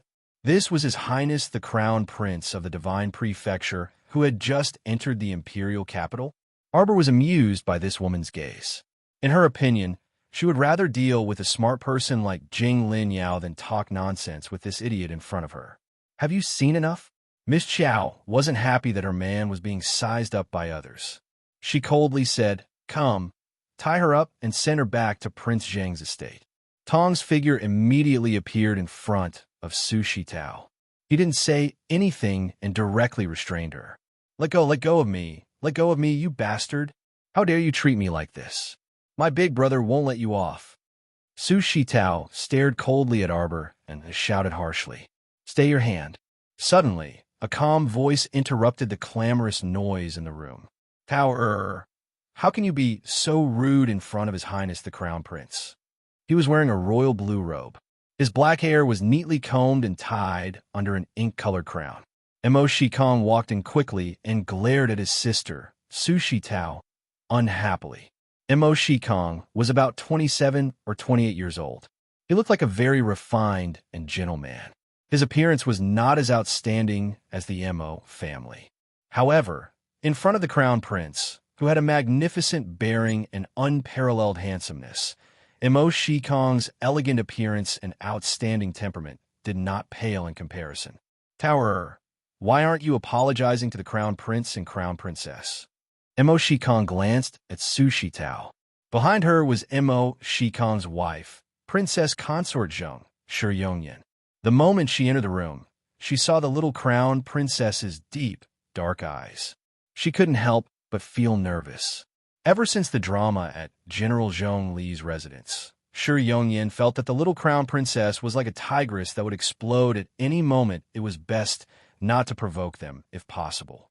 Shi Yongyan's personality was much smoother than her arrogant second sister, who didn't know etiquette. The moment she entered the room, she smiled and bowed. "Greetings to the Crown Prince and Crown Princess." Arbor returned half a bow and called faintly, "Sister-in-law." No matter what, as long as Prince Zheng was the great emperor's adopted son, he couldn't escape the title of adopted brother and sister-in-law in name. Arbor also knew how to put on an act. Wasn't it just pretending to be harmonious? Chapter 2583. Tao. Mo Shikong's tones sank slightly. Sushi Tao stomped her feet and unwillingly bowed. She said to Mo Lien and Arbor, "Tao was immature and offended the two of you. Please forgive me." The situation was stronger than the person. She was only temporarily bowing her head. She wasn't trying to save face for the Crown Princess from the countryside. Sushi Tao pursed her lips and barely suppressed the disdain in her eyes. Who knew how long the Crown Princess could remain? Sooner or later, His Majesty would find a way to replace her. To be honest, the many noble families in the capital all adopted a wait-and-see attitude. They didn't think highly of the young Crown Princess. Arbor coldly swept a glance at Mo Shikong. "King Zheng's apology is enough to let go of your sister's crime of disobeying this Crown Princess?" King Zheng Mo Shikong was slightly taken aback. Only then did he focus on sizing up the young Crown Princess. With such exquisite features and a cold and noble aura, was it really, as the rumors said, that the Crown Prince Consort was just a young woman from a mountain village? Mo Shikong naturally wouldn't argue with Arbor. He only smiled and cupped his hands at Mo Lien. "His Highness the Crown Prince has only returned to the capital a few days ago, so I didn't dare to disturb him. I originally wanted to pay a visit tomorrow, but I didn't expect that things would be so coincidental that we would meet in the Despondent Pavilion." It's also because I didn't manage my sister properly that she became so arrogant and offended the crown prince and crown princess. I will apologize to the two of you on her behalf. I hope that the two of you will forgive her this time on account of her young age." Mo Shikong generously admitted his mistake and said with a smile, "When I return, I will definitely teach this child a lesson." Child? How old was she? She would never grow up. Arbor rolled her eyes. She felt that Mo Shikong was too gentle and not decisive enough. She disliked this temperament of his. It was no wonder that he taught his sister to be like this. Arbor only knew part of the story. In fact, Mo Shikong was wronged when it came to educating his sister. He had only met his biological parents 3 months ago. How could he talk about educating his sister? They had been separated for more than 20 years. However, it was true that he was indecisive and kind. He was a filial man. Seeing his biological parents living such a miserable life, he couldn't bear it. Taking them in seemed to be a matter of course. Mo Shikong saw that the little crown princess was unhappy, so he cupped his hands and said, "Please forgive me, sister-in-law." Since she had already said that, it would be unreasonable if she still did not forgive Mo Shikong's sister. Mo Lien turned to look at his little wife. He didn't care. If his little wife wanted to punish this arrogant Su Shitao, he would let her be. Of course, Jojo wouldn't make things difficult for him. After all, this was the first time he had met his sworn brother. He would give him face if he had to. However, Prince Zheng, is your sister's family living in your Prince Zheng's residence now? The little fellow asked with a stoic face. Yes. Then you really have to control them well. You can't go out and say that Prince Zheng's residence is undignified. After all, that family is living in your residence now. They represent the face of Prince Zheng's residence. These words struck a chord in Shi Yongyan's heart. She hadn't had a good time in the past few months. Ever since that family came, things hadn't stopped. Chapter 2584. Princess Consort Zheng was also very vexed by this strange family. There were some things that she didn't dare say as a daughter-in-law, but now that she heard the little crown princess say it, she was truly in a good mood. King Zheng also looked a bit embarrassed at the little crown princess's words. Su Shitao had always been arrogant and couldn't stand these words. He immediately screamed in anger. "What did you say, you bitch? Slap him." A cold light flashed through the little crown princess's eyes as she gave the order. Eunuch Shen didn't say another word and rushed up to slap Su Shitao. Mo Shikong started and hurriedly grabbed Eunuch Shen's hand, saying awkwardly, "Sister-in-law, please don't be angry." Eunuch Shen's heart sank. His cultivation was around the 7th level of the spirit realm, but Mo Shikong's seemingly easy grab didn't allow him to exert any strength at all. It could be seen that King Zheng was indeed, as the rumors said. He was a spirit realm genius who could control the 9th level of the spirit fire. "King Zheng, are you looking down on me, the crown princess, by protecting me at every turn?" Arbor said coldly. "No wonder your sister treats me so disrespectfully. So it's because of her family's teachings. Bitch, who would respect a bitch from the lower star domain?" Ah, slap. Mo Shikong turned around and slapped his stupid sister. "Shut her mouth and drag her out." He was almost breaking out in a cold sweat. This little crown princess was truly ruthless. She'd purposely led Su Shitao to curse out loud so that he could punish his stupid sister. Otherwise, if the crown princess did it, Su Shitao would be offended even more. "Crown princess, are you satisfied now?" Mo Shikong was also a bit angry. He hadn't wanted to go against the crown princess. He'd been adopted by the empress since he was young and deeply respected this adoptive mother. He naturally had to love and care for the empress's biological son, Mo Lien, as if he were his own younger brother. But today's matter, the way he saw it, the little crown princess was really a little immature. He had always been tolerant, but she was always picking on him. With such a crown princess around, how could the crown prince not worry about the future? Now, he felt that his foster father's dissatisfaction with this crown princess was pardonable. "Brother King Zheng, it's not that I, the crown princess, am criticizing you. With such a family staying in your residence, something will happen to you sooner or later." Arbor sneered and said coldly, Do you think you're doing this for their own good? But you don't know that they are relying on your power to do whatever they want. Today, your sister can chase us away without saying a word. Tomorrow, she will dare to kill us and rob us. You are Imperial Father's adopted son, and your name is also written into the Mo clan's genealogy. Your every word and action naturally represents the face of the royal family. Now that you've taken in such a pile of trash in your residence and are going out to smear the reputation of the Zheng family, I really can't help but suspect that your intelligence is worrying. Eunuch Shun was speechless.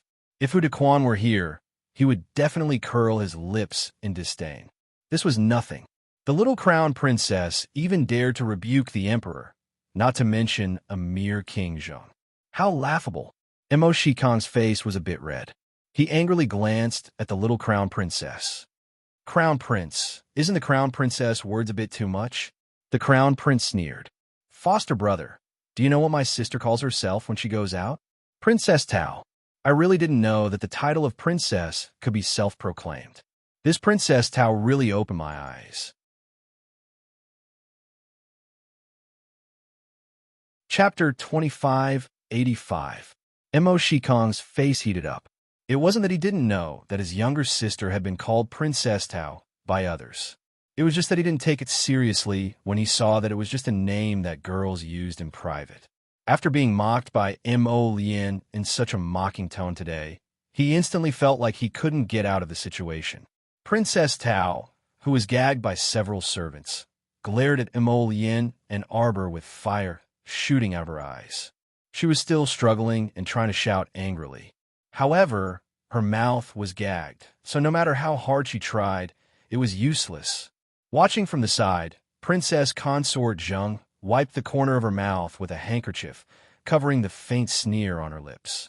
Today, Princess Tao was slapped in the face by the Crown Prince and Crown Princess, who knew how she would make a fuss when she returned home. Princess Consort Zheng had to conserve her energy and return to Prince Zheng's estate to deal with that disgusting family. Mo Shikong opened his mouth and closed it again. He cupped his hands at the Crown Prince and said, "In that case, I will take Tao back first. Don't worry, Crown Prince and Crown Princess. I will discipline Tao well." With that, he waved his hand and had someone escort the struggling Su Shi Tao away. Prince Mo naturally didn't stop him. He just looked up coldly at their backs. He originally wanted to bring his wife to watch the performance. After such a fuss, his wife would definitely be in a bad mood. On the other side, Steward He, whose mouth was crooked after being slapped, had already been thrown out of the door by Eunuch Chun. As for Mu Royun, she had already slipped away when she saw that the situation wasn't good. What was the point of keeping her? Keeping her for the Crown Prince to punish her? Mu Royun, who had escaped from Despondent Pavilion, finally heaved a long sigh of relief. However, she also felt that her actions were too cowardly. She stomped her feet hatefully and angrily walked towards the Mu residence. Mo Yin turned around and saw that the little fellow had already run to the window and was lying there, watching the performance with relish. Seeing that her mood was not affected at all, Mo Yin was happy. She walked to her side and hugged her, asking, "Why aren't you angry? Are you angry with them?" Arbor curled his lips in disdain. They're just a bunch of random people. It's not worth getting angry over. Emolian was happy to hear that. She lowered her head and rubbed her chin on the top of the little guy's head. That's right. It's good that Jojo thinks that way. Mr. Jojo looked up at him. I'm very smart. Yeah, that's for sure. Emolian grinned at her. Jojo, I'm hungry. Do you have anything good to eat? Jojo immediately took out a variety of dishes and desserts from a multi-purpose endless food box. Eat. This Despondent Pavilion has a great reputation. It's made for a good show, but the dishes are really ordinary. It's really not as good as the dishes in her treasure box. This treasure box is really strange. It's filled with all kinds of dishes. She felt that it could almost store all the dishes in the restaurants of the entire continent. The two of them sat by the window, eating while watching the performance on the stage downstairs. This program was really well done. It wasn't just a simple song and dance performance. After the song and dance ended, someone came up to play and sing a song. There were also storytelling and juggling, which were all very popular. There was a woman who performed a butterfly dance, and a local tyrant gave her 100,000 spirit coins as a gift. The despondent pavilion was struck with gongs and drums. The list of gifts hanging on the left wall was immediately updated, and this local tyrant ascended to second place.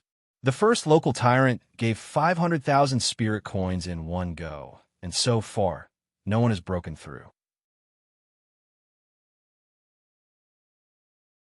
Chapter 2586.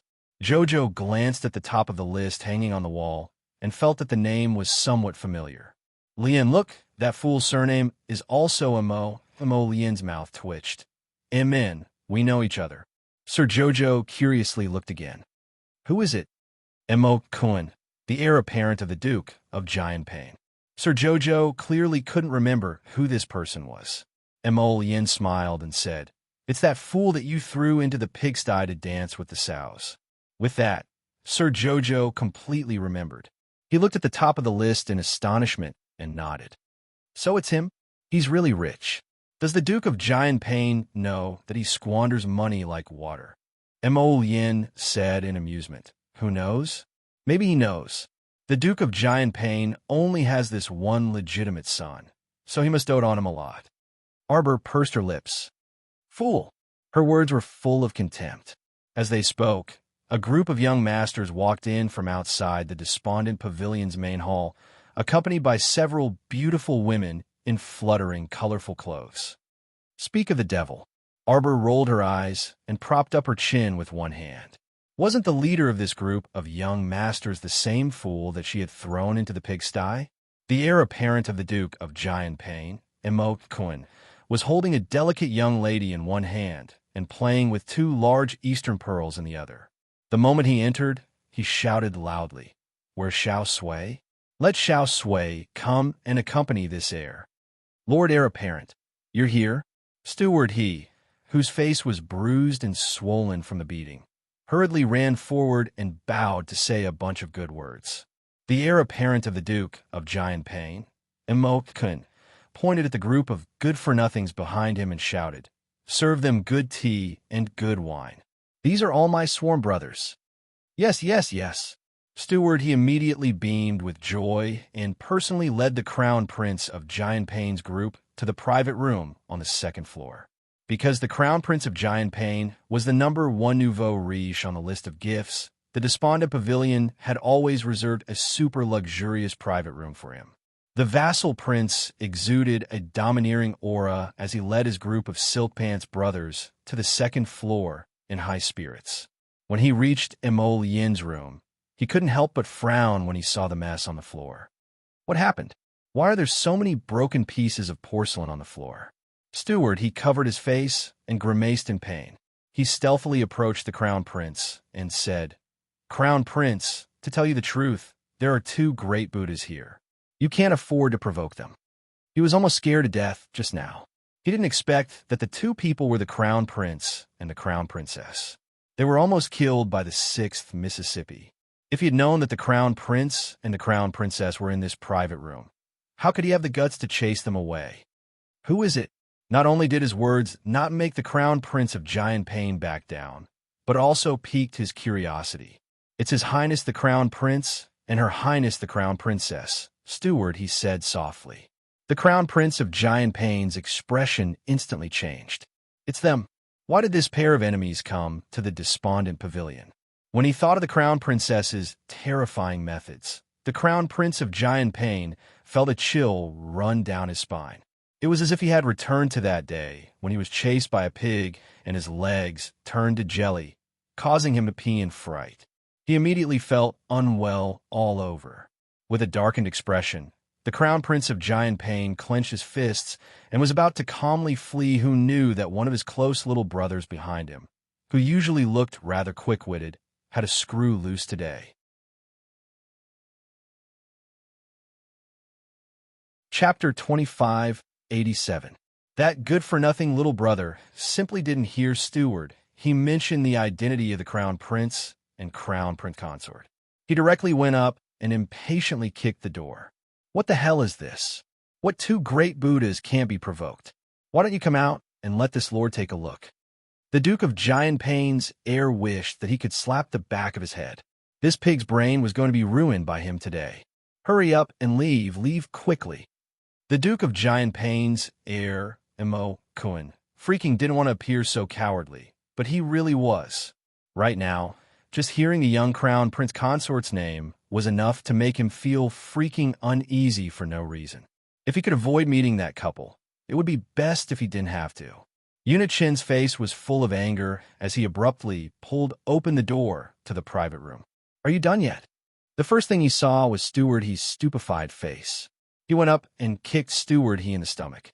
"You're courting death, offending His Highness and Her Highness again and again. Do you really want to die?" Steward He sobbed as he flew out.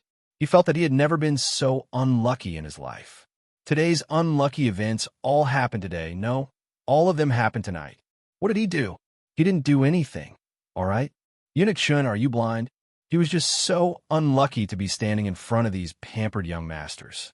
After Steward He flew out, the Duke of Giant Pain's heir, who was hiding behind, revealed his head and met Sir Jojo's pitch-black eyes with a changed expression.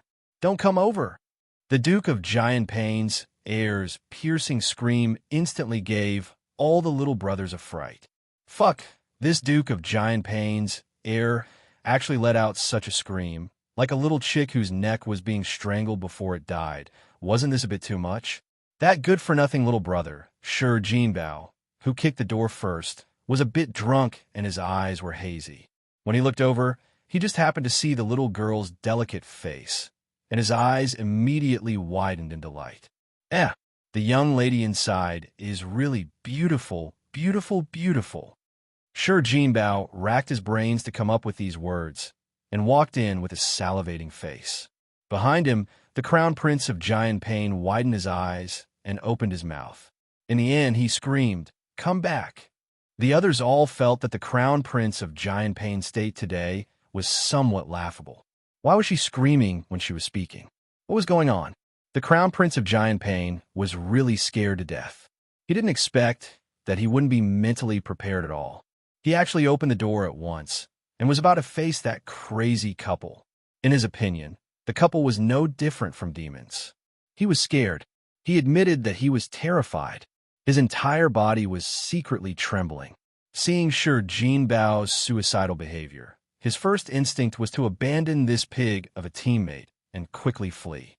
In fact, the Crown Prince of Giant Pain had really escaped when the rest of the young brothers saw the cowardly appearance of the Crown Prince of Giant Pain. Their eyeballs almost fell out of their sockets. Your Highness? What was going on with the heir? Seeing that the Crown Prince of Giant Pain didn't even look back as he stomped down the stairs. He couldn't care less about the beauty in his arms and his brothers. As though he was scared silly, he screamed and ran out of the despondent pavilion's main entrance. Everyone was simultaneously petrified. Fuck, was it going to be a red rain today? The devil incarnate, the Crown Prince of Giant Pain, was actually scared away by a little girl with a stoic face who hadn't even spoken.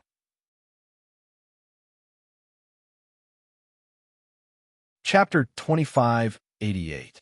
Everyone curiously sized up the little stoic in unison. And at this time, that disaster-seeking Sir Jinbao had already swaggered to the little stoic's front in an S-shaped gait. Before he could reach out to tease her, he saw the man on the side sweep over with a furious expression. He pulled the little stoic girl into his arms and sent Sir Jinbao flying with a punch without the slightest hesitation. Sir Jinbao flew out with a shio sound, and his entire back landed heavily on the door. He very straightforwardly and nimbly bounced out together with the door. He landed heavily on the ground with a bang. Sir Jinbao was sprawled out on the door, sprawled out on all fours. He didn't move for a long time, so he was probably knocked unconscious by Emollien's punch. The other profligates roared and slammed tables and smashed stools. Each of them was like an idiot who suddenly went berserk, about to charge into the private room with scowling eyes. Fire explosion talisman. Boom! Inside the Zenith Palace. After a busy day, the Emperor had just finished tidying himself up and planned to go to bed. Your Majesty, Upon hearing that familiar voice, Liuxing's eyes twitched, and he hastily said to Hu Dequan, who was standing on the side, quickly close the palace door. We're going to bed. Hu Dequan, your majesty, aren't you joking? The old prince of Giant Pain has already come crying to our door. King Giant Pain rolled in like a round ball. Rolling and crawling, he knelt down in the bedchamber, crying and crying. Your majesty, if you don't uphold justice for this subject brother this time, this subject brother really won't be able to continue living. Whoa, your majesty, ah. The prince of Giant Pain crawled on the floor, dragging himself across the floor like a rag. He wailed, your majesty, ah. The crown prince and his wife have no regard for law and discipline, and have no moral principles. They blew up our family's koan on the streets. Wah!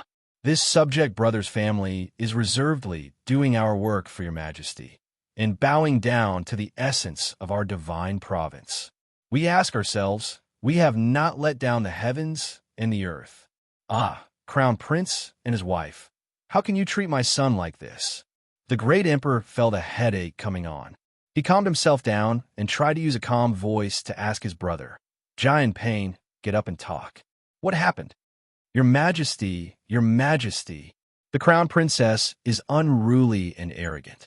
She blasted my son, Ku in air, until he was covered in cuts and bruises in the dejected pavilion. Not only that, the Sure family, the Long family, and the Gu family's children were all injured by her explosion talismans. The great emperor's eyelids twitched. He really wanted to ask them, why did you go and provoke that stoic face for no reason? Aren't you guys just looking for a beating? Even he was insulted by the stoic face last time. The stoic face didn't even give face to him, the great emperor of the divine prefecture. So how could he give face to you brats?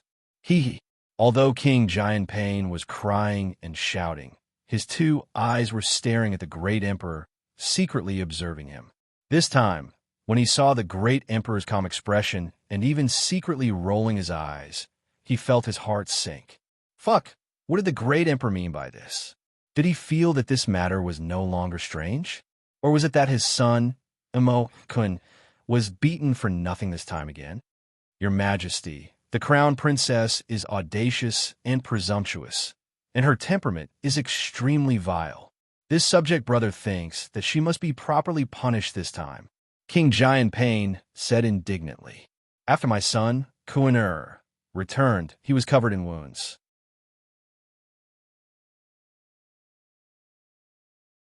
Chapter 2589. Most importantly, he was still caught in a nightmare. If it wasn't for Jingming spilling the beans today, this subject brother would still be in the dark. Your majesty, do you know how vicious the crown princess is? My son Koan sent so many beauties to the crown prince out of goodwill. That crown princess is jealous by nature. She's lawless. The old king of Giant Pain roared with a red face and neck. Not only did she throw those beauties into the inn as broom maids, she even locked the kind-hearted Kuan into a pigsty. She let a large group of sows chase after him. My son is still traumatized by it. He has nightmares when he sleeps and sees sows chasing after him when he closes his eyes. After Hu Dequan burst out laughing, he suddenly realized that something was wrong. He hurriedly shut his mouth and knelt down with a red face. Fuck, the little crown princess is too fierce. The emperor, the old king of Giant Pain, was still nagging about the crown princess. But the emperor's thoughts had already wandered off. At this moment, he actually thought of his wuxia. His wuxia was riding on a snow wolf in high spirits, driving a group of female wolves with her whip as she chased after the battered and exhausted Giant Pain who was fleeing in front of her. Giant Pain, don't you like females? I'll give you a group. Won't you be happy? Giant Pain, the next time you dare to send those flirtatious bitches to my son, I'll let you have a taste of being fucked by a group of flirtatious bitches. The emperor looked at his younger brother as if he was looking at a weirdo. The same formula and the same ingredients, the emperor realized that his daughter-in-law actually had a certain degree of resemblance to his daughter-in-law. Pooh. That wasn't his daughter-in-law. He hadn't admitted it yet. Hudaquan's mouth twitched. He hurriedly coughed lightly and said, "King of Giant Pain, His Majesty already needs to rest. Don't make a fuss and go back first. His Majesty already knows about this. He'll talk about the Crown Princess later." What? Talk about the Crown Princess? Who didn't know how to talk? It would only take a few minutes to talk. Was it enough just to talk? Would talking about it make up for the fright her son had suffered? How preposterous! The great emperor coughed lightly. Giant Pain. Actually, don't you think this scene is a little familiar? Like hell I'm familiar. King Giant Pain wanted to curse, but he didn't dare to. The great emperor thought about it and decided to forget about it. Perhaps Giant Pain didn't want to recall such an unbearable scene. He winked at Hudaquan. Hudaquan eagerly stepped forward and said, "King Giant Pain, the emperor will definitely have a good talk with the Crown Princess. Don't worry, the Crown Princess will definitely not dare to make a move on the Crown Prince next time. I don't want to scold her. I want to arrest her and punish her. This is simply lawless and lawless. Look at what you've done to the children of the Shur, Long, Gu, and other families. This is too much." Yes, yes, yes. Hudaquan hurriedly nodded and persuaded the King of Giant Pain to leave. When the King of Giant Pain returned home and saw his unconscious son, he became angrier and angrier the more he thought about it. He didn't sleep well the whole night. The next day, he furiously drafted a memorial and impeached the Crown Princess the moment he went to court. The ministers didn't expect to face such an explosive matter the moment they went to court today. Hence, the entire court was in an uproar. The great emperor also didn't expect Giant Pain to do such a thing. He immediately glared at him. After the King of Giant Pain handed the memorial in, he regretted it a little. Chapter 2590. He didn't want to do this either, but who asked the emperor's attitude to be so ambiguous? He couldn't take it lying down just by talking about it. He had to give his crown princess a huge punishment. The emperor said a few words to the courtiers and dismissed the court. He directly led the King of Giant Pain and 5 or 6 old censors back to the imperial study and summoned the crown prince and crown princess for an audience. If today's matter wasn't made clear, it seemed that the King of Giant Pain wouldn't let it go. The emperor glanced coldly at the King of Giant Pain with a sullen face. The old King of Giant Pain trembled and looked down. Since things had already come to this point, there was no other way but to continue. He would take this opportunity to take down that crown princess's spirit, lest she always thought that the Mo family was easy to bully. The crown prince and crown princess have an audience. Following the announcement, a couple in fiery red robes walked in hand. The emperor's eyes twitched slightly, because he remembered that when this couple came for an audience for the first time, they were also wearing bright red robes. Cough! It couldn't be what he was thinking, right? Wearing fiery red robes to participate in a fiery red battle. There were other people present in the imperial study today, so the couple reluctantly bowed to the emperor. "Greetings, imperial father." The King of Giant Pain snorted angrily. The crown prince really can't see others. "Excuse me, who are you?" The crown prince glanced at him indifferently and asked calmly. "I'm your uncle, the King of Giant Pain." The King of Giant Pain was so angry that smoke was coming out of his head. He didn't believe that this pretentious couple didn't know him. Since the crown prince wanted to return to the imperial court, how could he not understand the situation in the imperial court and all the officials? Pretend. Keep pretending. The old King of Giant Pain was so angry that his heart hurt, but he only snorted heavily and forcefully suppressed this anger. "Oh, so it's Uncle, the King of Giant Pain. Greetings, greetings." The crown prince cupped his hands toward the King of Giant Pain without much sincerity, but there was a trace of coldness in the depths of his eyes. It was faint and extremely cold. Since trouble had come knocking on their door, the couple was not afraid. In any case, no matter where this matter was discussed, it was impossible for him to say anything. The King of Giant Pain impeached the crown princess, saying that she hurt people at the Despondent Pavilion for no reason yesterday. She used an explosion talisman to injure the crown prince of Giant Pain, as well as many young masters from the Shur, Long, and Gu families. Crown Princess, do you have anything to say? Crown Prince of Giant Pain? I don't know. The little Crown Princess said indifferently, but I was the one who blew up the other rich kids. So what? The King of Giant Pain was so angry that his nose was crooked. He pointed at the little Crown Princess and turned around to say to the Emperor, "Your Majesty, look at that arrogant and despotic attitude. That's it. He still refuses to admit that he injured my Koiner. My Koiner is still lying in bed. What a load of nonsense." The little Crown Princess swept a cold glance at the King of Giant Pain. Your son had already escaped before I activated the talisman. All right? How would I have known that the moment he stepped out, he would actually be knocked unconscious by a sandalwood table that flew out of the window? This can only be said to be his own bad luck. There are so many people in the Despondent Pavilion. Aside from those few rich kids, everyone else is fine. Why is it that only the Crown Prince is in trouble? He's unlucky, yet he refuses to admit it. Simply baffling. The old King of Giant Pain almost fainted in one breath. He pointed at the Crown Princess and trembled with all his might. You. A fierce glint appeared in the little Crown Princess's eyes. You dare to point at me and nag again? I'll kill you. The end of the night watch.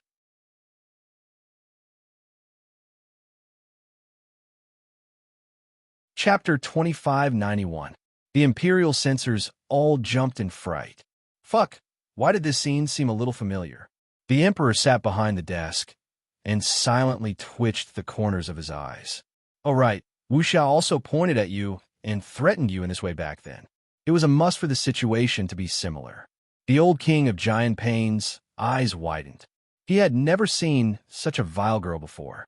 Oh no, he seemed to have seen one a few decades ago.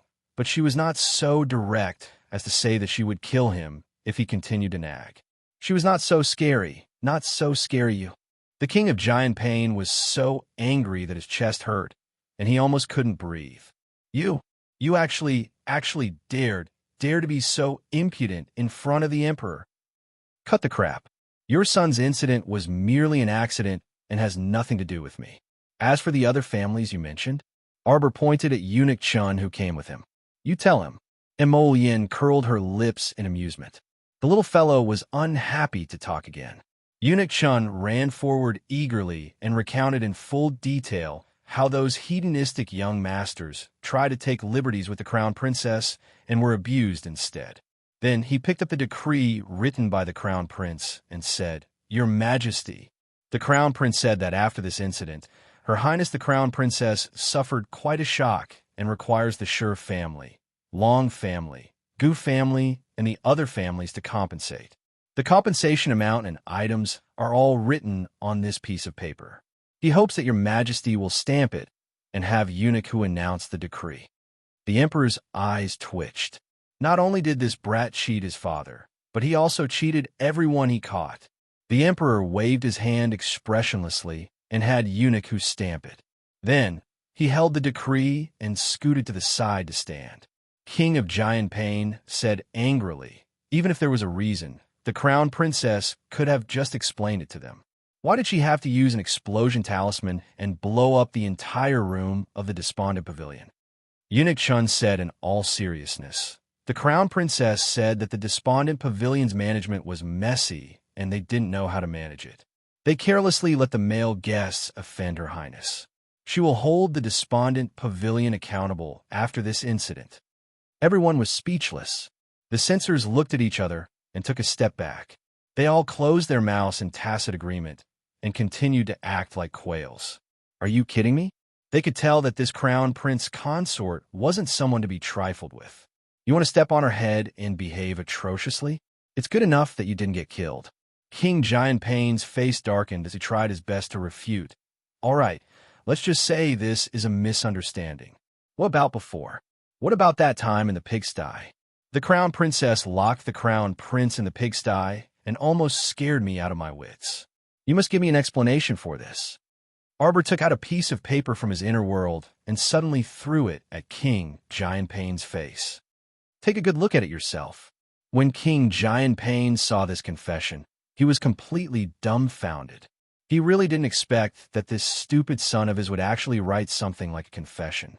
Just as he was about to gobble up this confession form, Xiaomu had already snatched the confession form from his hand with a flash. She slapped it in front of the emperor and instantly turned hostile, shouting, "Royal father, I want to hold the crown prince of Giant Pain accountable. I want him to give me and His Highness the Crown Prince an explanation." The emperor's eyelids kept twitching. When he saw this confession clearly, his expression was not much different from King Giant Pain's. "Imperial father, did you see it? The crown prince of Giant Pain has already confessed."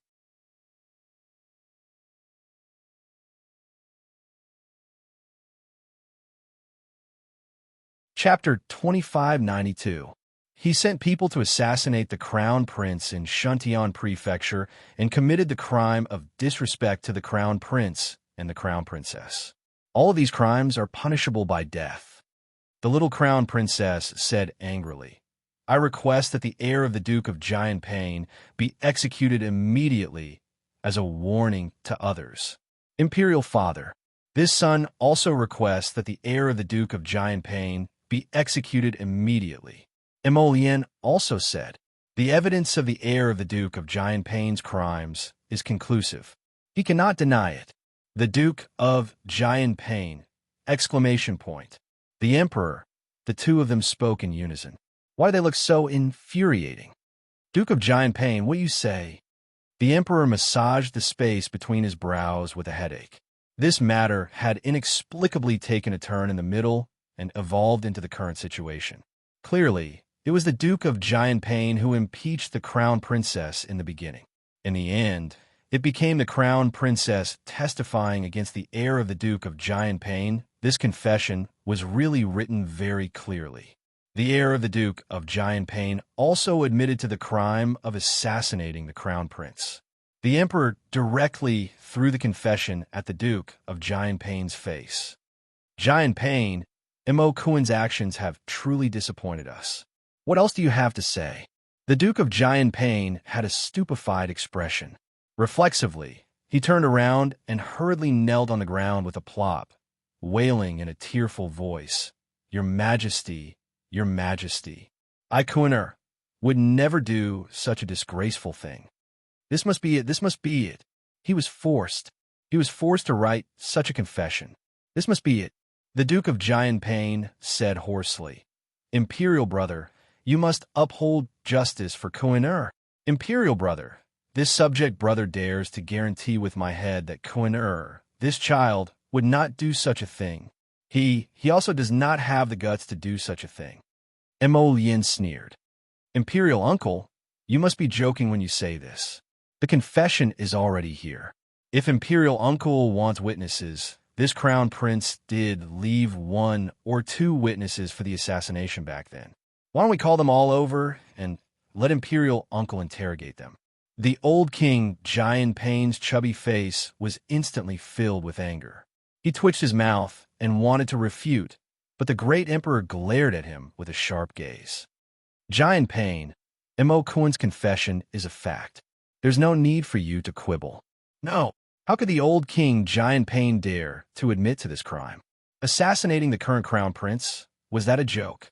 That was a crime punishable by death. If he admitted to this crime, Mo Kuan would be done for." Your Majesty, please listen to me." The old King of Giant Pain hurriedly argued. "This must be a joke. Yes, this confession must be written by Kuan, for fun. This is definitely not true. Crown Princess." The old King of Giant Pain hurriedly turned around and looked for Arbor with sweat all over his forehead. "Is that right? That brat of Mo Kuan must have written this nonsense, right?" Xiao Mu coldly glanced at him. "How do I know whether or not he's writing nonsense? Didn't you want to impeach me? Didn't you want to complain to the great emperor? You are the King of Giant Pain. Don't you have this bit of judgment?" All the imperial censors were instantly speechless. The crown princess' tone was really ruthless. This was just like 2 little brats who had just finished fighting, and one of them went to complain to the other's parent. In the end, the one who complained was beaten up by the parent instead, and the defendant was proudly showing off in front of him the king of Giant Pain's forehead was covered in cold sweat. He hurriedly took down the letter of impeachment he handed to the great emperor and tore it into pieces, stuffing it all into his mouth. I won't sue. I won't sue.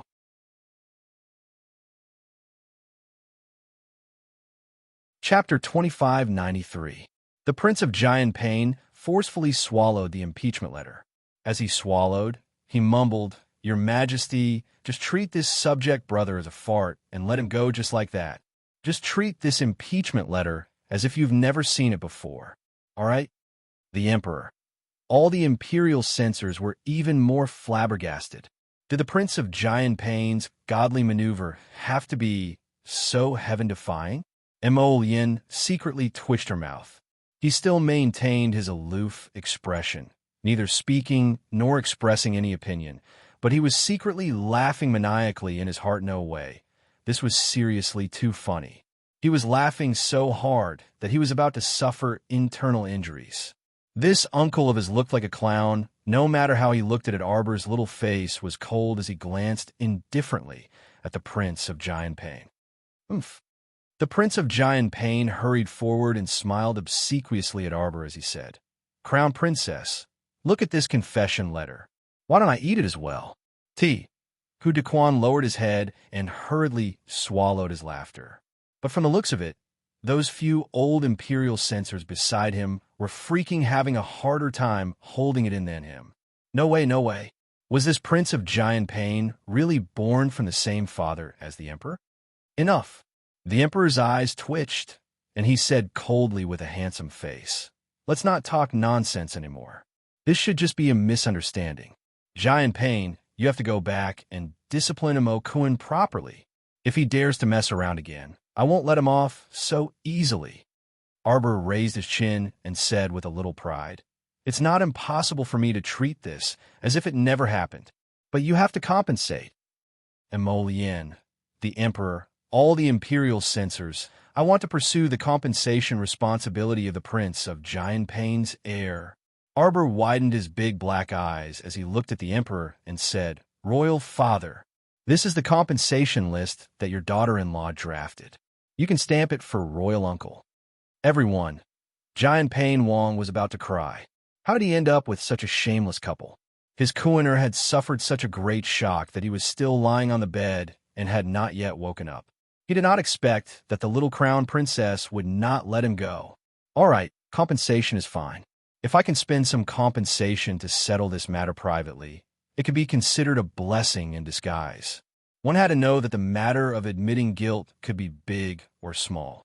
If Imo-kun were to really pursue the matter, it would be questionable whether he would be able to keep his life. Prince Giant Pain took the list of compensation from Eunuch Hu with both hands. He didn't understand what the sympathy in Eunuch Hu's eyes meant. However, when the list of compensation slid to the ground like a long scroll, everyone was stunned. The censors looked at the little crown princess as if they were looking at a little monster. Prince Giant Pain held the scroll with even more heartache. He looked at the lines one by one. Every time he looked at a line, his brows would twitch heavily and his old face would twitch. The crown princess list of compensation, from food and drinks to daily necessities to real estate and fields, were all ordinary items. In addition, the list also included many rare treasures and some refining materials that he had never heard of before. Prince Giant Pain looked at the crown princess in shock. His face was almost contorted. The Emperor expressed sympathy for this little brother of his, and then there was nothing else. "Your Highness, Crown Princess, isn't this a little too much? How is this too much?" Arbor shouted angrily, his little face immediately tensing up.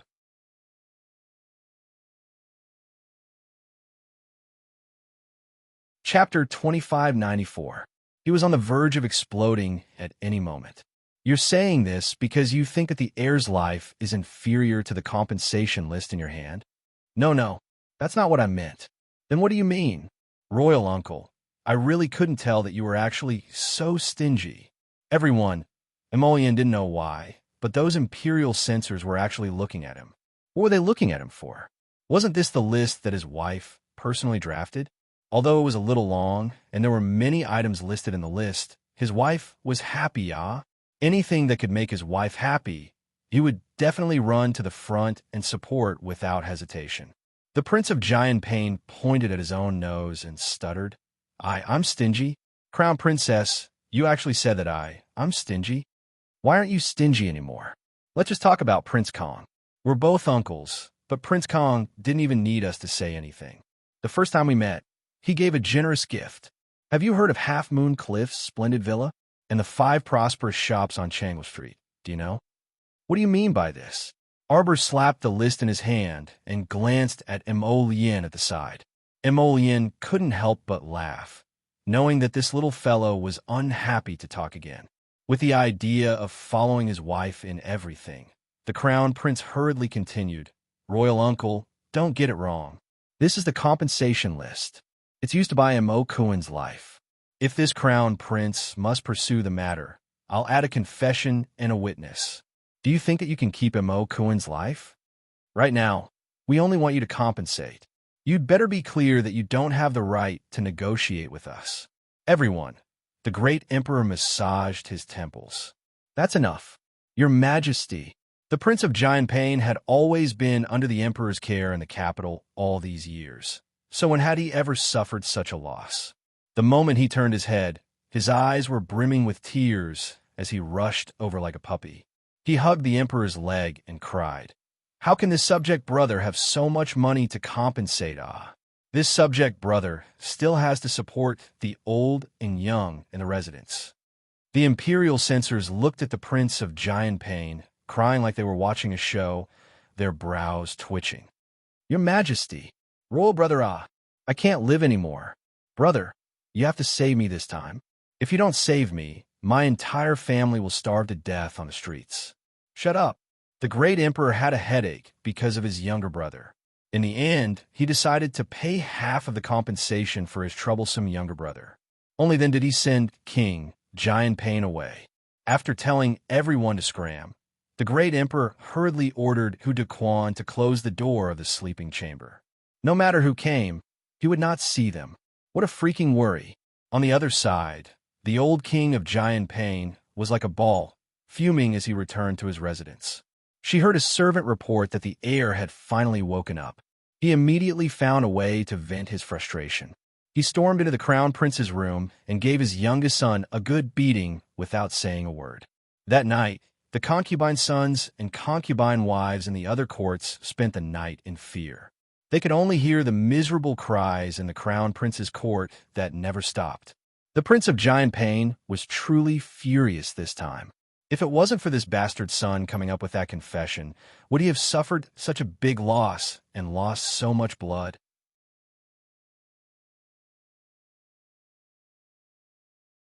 Chapter 2595. Although the great emperor had given him half of the compensation, the other half had almost emptied his family's property. He was wronged.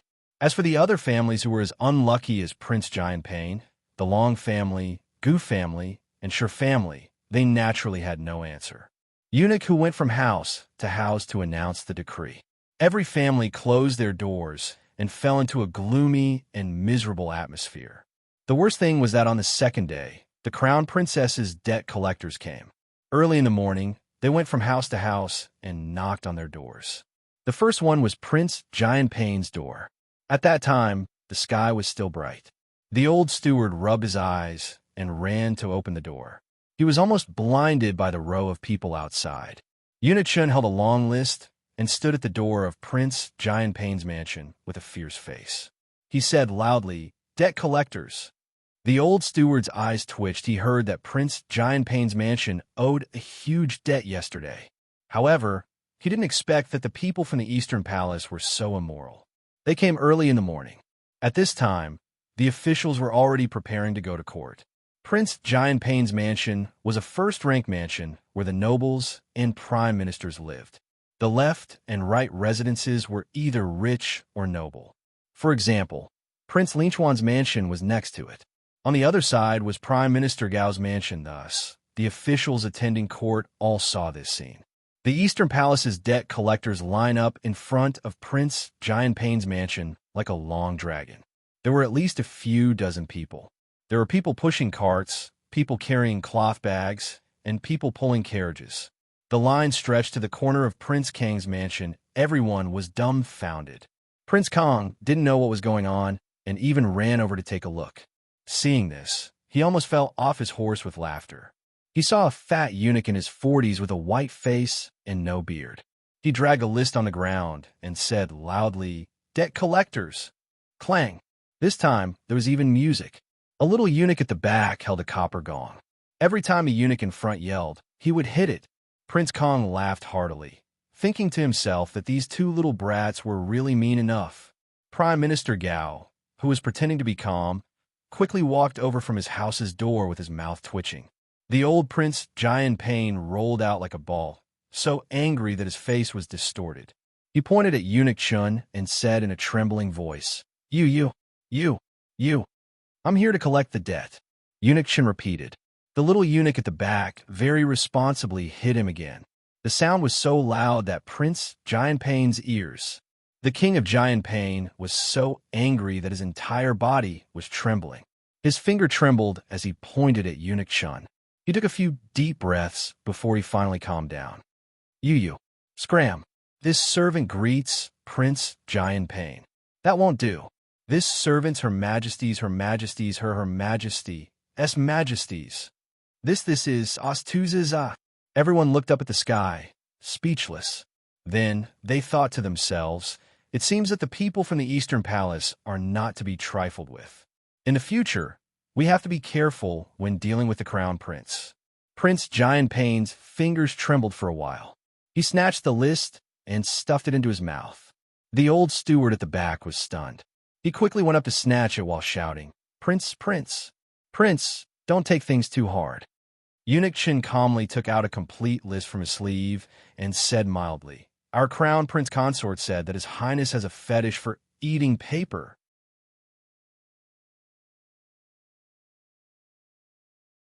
Chapter 2596. In order to prevent the prince from accidentally eating the list, our family's crown princess gave this servant more than a dozen identical lists, so the prince can eat as much as he wants. When you're full, there's no need for breakfast. Presumably, in the next few years, your residence's expenses, TSK, should be a bit of a problem. Good. Eating paper doesn't consume spirit coins. Puffed. Prince Kong was about to go crazy with laughter as he watched from the side. When the Prince of Jian Pain saw this, he hurriedly scrambled forward and hugged one of the stallion's hooves, wailing, Big brother, you have to save me, big brother. Big brother, younger brother can't live anymore. Prince Kong, your sister, I saw a troublesome matter while watching the show.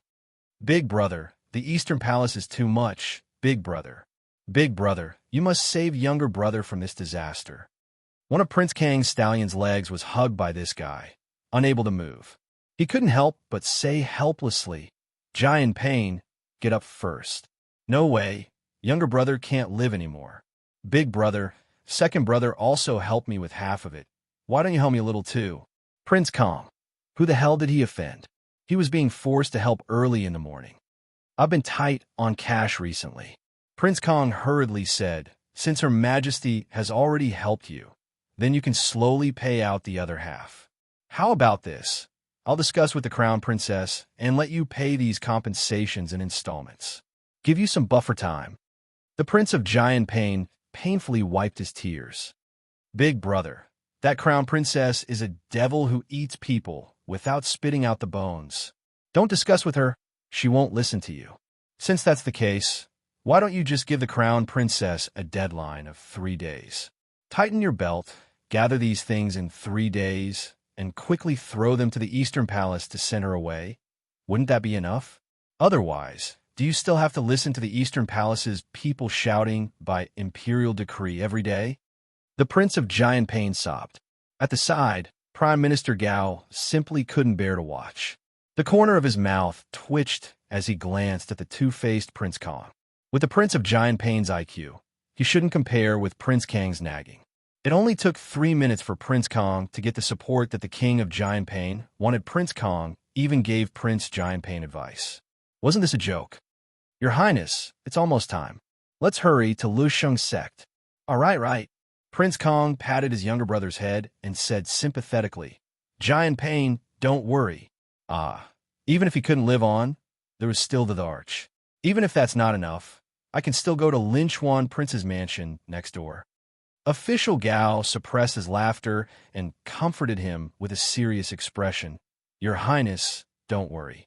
The great emperor will definitely not let you live. The Prince of Giant Pain wept to the heavens, wiped his tears, and got out of the carriage.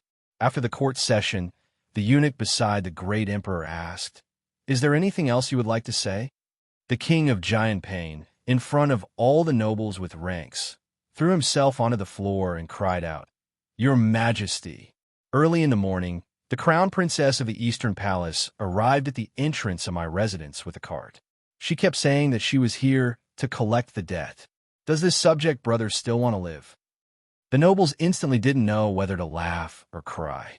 How many years had it been since they saw the king of Giant Pain wailing in front of the court? An old imperial censor walked out from the left row and said with a face full of righteousness, reporting to the great emperor, collecting the debt is a matter of course.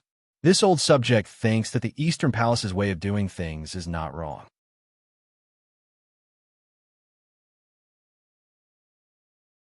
Chapter 2597. Everyone looked at Imperial Censor Wang, dumbfounded. This was an old fogey who was notoriously difficult to deal with. He usually disliked people who challenged the laws of the country.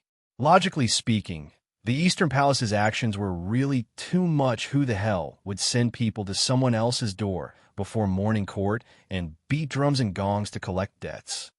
The corners of the emperor's eyes twitched silently, but no subtle changes could be seen on his expressionless face.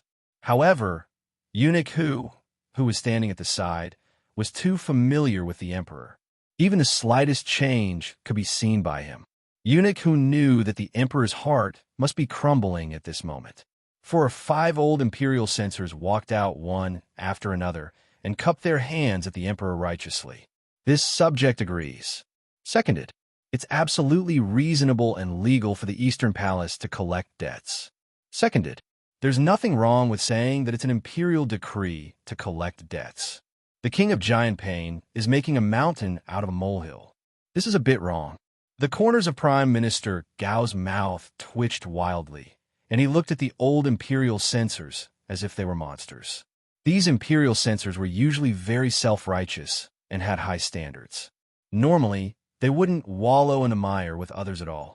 But this time, why were they so firmly on the Eastern Palace's side? It was really strange. Logically speaking, the Crown Prince had just returned, and the Emperor had let him temporarily familiarize himself with the affairs of the Eastern Palace. The Crown Prince usually stayed in the Eastern Palace and didn't come out. When did he have such a good relationship with these old imperial censors? The King of Giant Pain looked angrily at the old men and cursed in his heart. In his opinion, these old men must have been scared out of their wits by the scene of the young couple in the imperial study yesterday. That was why they were so determined to stand on the Eastern Palace's side today. A bunch of old sons of bitches. They were simply deranged and completely unreasonable. The King of Giant Pain was so angry that he wanted to howl at the Emperor again, but the Emperor waved his hand at him.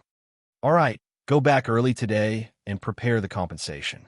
Hand it over to the Eastern Palace as soon as possible, so that the Crown Princess doesn't send people to ask for it early every morning. Was this his real brother? Absolutely not. After court, the Emperor returned to his Zenith Hall with a sour expression and waved his hand at the air.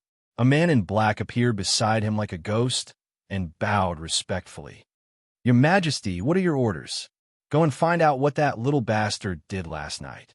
In less than an hour, a concise record was placed in front of the great emperor. As expected, the little brat had gone to chat with a few of the censors in the middle of the night. The emperor was simply amused. The little brat was really prepared for a rainy day. He had predicted that the Prince of Giant Pain would make such a move this morning, so he had already gotten the few imperial censors to stand on his side. The great emperor didn't know whether to laugh or be angry, but there was an inexplicable smile on his face. He would definitely be defeated. The next day, the king of Giant Pain's estate collected 1/3 of the compensation and handed it over to the Eastern Palace. They even wrote a guarantee that the remaining goods would be handed over within 7 days. Only then did the crown princess withdraw the team that was ordered to collect the debt and head to the Sher, Gu, and Long families to collect the debt.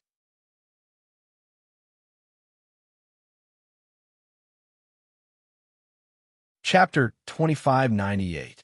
Compared to the other family's gloom, the Mu family had also sunk into deep worry. Ever since the emperor's strange imperial edict came down, the Mu family head had sent out Mu Xingqian to actively contact the crown princess. However, this was already the 3rd day. For 3 whole days, the crown princess had yet to show her face. Even so, the entire capital was filled with legends about the crown princess. The matter of collecting debts by imperial edict was no longer just circulating in the upper circles. This was already known by the streets and alleys. Everyone's expression changed at the mention of the crown princess in their hearts. The crown princess had already been equated with a little monster. The Mu family was somewhat unable to restrain themselves and held an elder-level high-level meeting early in the morning. The seated elders couldn't help but ask Mu Xingqian, who was sitting in the first seat below the head seat, "Xingqian, what's your sister's opinion now? Does she have any requests? Just agree to them first. Let her return to our Mu family first." Mu Xingqian coldly lowered his eyes. "I can't see her at all. She probably doesn't want to see anyone from the Mu family at all." "How can that be?" a tall and thin elder said with a sullen face. "If she's really our Mu family's descendant, how can she not wish to return to our family? Unless there's a problem with her bloodline." Mu Xingqian abruptly opened his eyes and coldly looked at that elder. "I know best whether she's my sister or not. You guys don't understand this feeling of bloodline fusion at all. Xingqian, don't get angry." Elder Qing was just speaking without thinking. Mu Xingqian restrained the sharpness in his eyes and coldly snorted. At this moment, the door to the side room was pushed open, and Mu Jingfeng and Mu Jingrui walked in first. Behind them were the 2nd, 3rd, Mu Jingxing 3rd, 4th, Mu Jingxiao 5th, and 6th Mu Jingshuo. The Mu family's 7 sons were all present. These people could be considered to represent the Mu family's core. "Why is the atmosphere so gloomy? You're still worrying about the crown princess's matter." 6th Mu Jingshuo giggled. "Don't worry. If she's our Mu family's child, she'll return sooner or later." "Sooner or later? Today is the 3rd day of the deadline given by the great emperor." Elder Qing snapped. Mu Jingshua shrugged. "So what? Let Xingqian make another trip. Maybe the young lady will be willing to come back after her anger subsides. But it's not that I want to scold you. How could you be so blind as to bring back a fake?" Mu Jingzhuang said with a grin. "This is mainly boss's fault. Look at that concubine in his backyard. What's she doing? If you ask me, I think it's better to divorce this concubine mother so that she won't be up to no good all day long." Mu Xingqian looked down coldly. Mu Jingfeng coldly waved his hand, interrupting 6th brother's chatter. He turned to look at Mu Xingqian and said, "Go ask her what her conditions are for her to come back." Mu Xingqian couldn't help but sneer. He looked up at his father with ridicule. "If the Mu family still has this attitude, I can guarantee that she won't come back." Mu Jingfeng silently looked at his son. "There's a reason why I did this." Looking at his son's eyes, Mu Jingfeng already understood that his son had discovered that his original intention was to not bring Mu Qiao, this child, home. "I think you must have misunderstood me." "I didn't misunderstand. You already knew that concubine sure brought back a fake."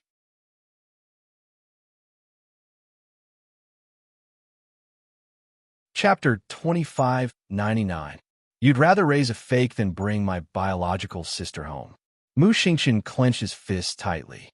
"I'm not willing to listen to your explanation right now. Whether you're happy or not, that's the truth." Mu Jingfeng, is what Xingqian said true?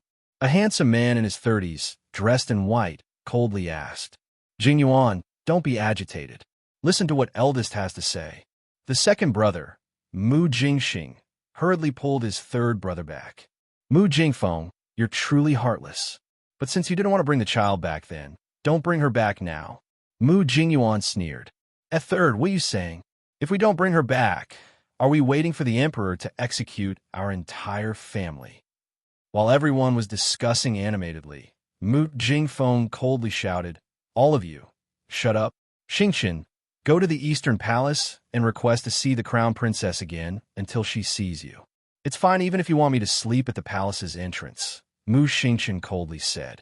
Mu Xingqian said coldly, the problem is, even if you sleep there, on the street, she won't even look at you when she passes by.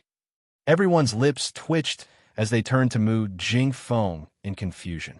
Eldest relationship with this daughter was so terrible. Xingqian, I'll go with you, Mu Jingyuan said. She wanted to see that child. She really wanted to see her. I'll go too, Mu Jingxing also said.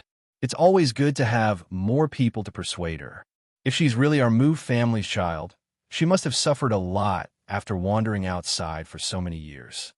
Mu Jingfeng coldly swept a glance at his younger brothers. Up to you. As long as you bring her back and pass the bloodline talisman's test, she can naturally enter the Mu family's genealogy.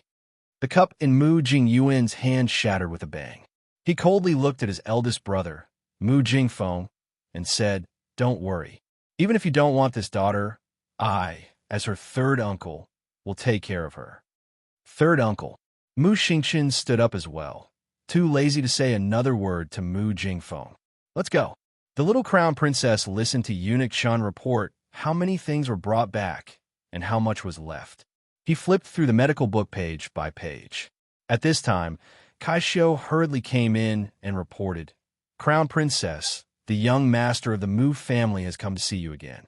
But this time, there seemed to be two other members of the Mu family. Arbor looked indifferent. He flipped a page and asked, where's my husband? The crown prince was called to the extreme hall by his majesty. I'm afraid he won't be back before dinner. Oh, Arbor responded and put the medical book back into his inner world. He then said to Kaixio, put it on the carriage, I'm going out. Where are we going, crown princess? The crown princess's lips curled into a cold smile. To collect a debt. Kaixio couldn't help but be stunned. Over the past few days, collecting debts had become a compulsory course for everyone in the Eastern Palace. Everyone was relishing in the business of collecting debts. Even some palace maids and eunuchs were caught by the people in the accounting room to count things and calculate the accounts. However, the crown princess had never personally left the palace to collect debts. Where are we going this time? Kaixio didn't say much and instructed the servants to prepare the carriage. She also prepared a small stove for the crown princess to warm her hands and feet. She then put on a thick cloak and followed the crown princess into the carriage. The carriage left Lishing Gate and headed toward Changelmain Street. After Arbor gave an address, the carriage went straight there.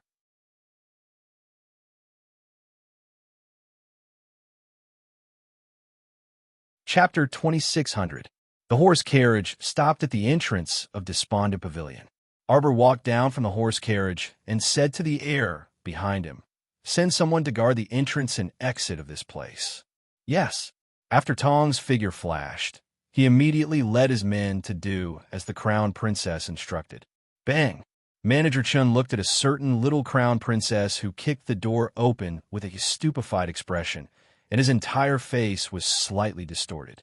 This crown princess was almost becoming his nightmare. Why did he feel that her aura was so terrifying when she returned? Your Highness, Crown Princess. Why are you here? Manager, he stepped forward with a fawning smile and bowed obsequiously for a while. What orders does the Crown Princess have for this little one? This little one will immediately go and arrange a private room for you. No need. The little Crown Princess waved her small hand and glanced at him coldly. Eunuch Chun. Eunuch Chun stepped forward eagerly and slapped a piece of paper on Manager He's face. Compensate according to the list. If not, ask your head steward who has a say here to come out. Manager, he was even more stupefied. He grabbed the list and looked at it, and his hands couldn't help but tremble slightly. What are you trembling for? Eunuch Chun couldn't help but shout at him. Look at you, just this little thing, and you're scared to this extent? What else can he do? So little, you're not someone who could do big things. Manager, he cried with a long face. This eunuch, Crown Princess, why? Why do you want our despondent pavilion to compensate? He was really wronged. That day, the crown princess spent so much in despondent pavilion and ordered so many dishes. If they were to settle the bill, there should be at least 1,000 spirit coins. But in the end, not only did the crown princess not pay a single cent, but she also blew up his private room into smithereens. Just the repair costs alone cost him a few thousand spirit coins. Why the hell did he want despondent pavilion to compensate now? Was there any justice in this day and age? You're not convinced? Tell those who can make decisions to come out and speak. This was the first thing Mu Xingxin, Mu Jingxing, and Mu Jingyuan saw when they walked in. The little crown princess was sitting on an armchair, looking coldly at the steward in front of her. It was such a cold day, but the manager was sweating profusely. It was obvious that he was terrified. It was obvious how frightened he was by the little crown princess. Mu Xingxin hurried forward and called out, "Jojo." He had not seen the little crown princess come out of the Eastern Palace for several days. Now that he finally saw her, he felt the need to communicate more with her. Mu Jingyuan and Mu Jingxing, on the other hand, stood at the door and sized up the little girl. A hint of excitement flashed in Mu Jingyuan's eyes as he hurriedly stepped forward and said, You're Jojo, sister-in-law's daughter. Where's sister-in-law? Where's your mother?" Arbor faintly glanced at the man and saw that he looked to be in his 30s. He inherited the Mu family's unique handsomeness and was dressed in white, elegant and otherworldly. "Who are you?" Arbor frowned. Ever since she came into contact with the Mu family, no one mentioned her mother, Long Chuyan, except for this man in white, who asked about her mother as soon as they met. The concern in his words did not seem to be fake. But so what? Arbor sneered in her heart. My mother has long turned into a pile of dirt and is no longer in this world. It's completely meaningless for him to express his condolences now. 10 chapters have ended. The author is going to be busy this week. I'll persist for another day tomorrow. You're tuning in to the Romance Rendezvous YouTube channel. We're so grateful for your support, and don't forget to subscribe to join us on this incredible journey through captivating stories. Your generosity through donations truly makes a world of difference, as it's the primary source of revenue that allows me to expand and enhance this channel for you. Thank you from the bottom of my heart for being a part of this adventure.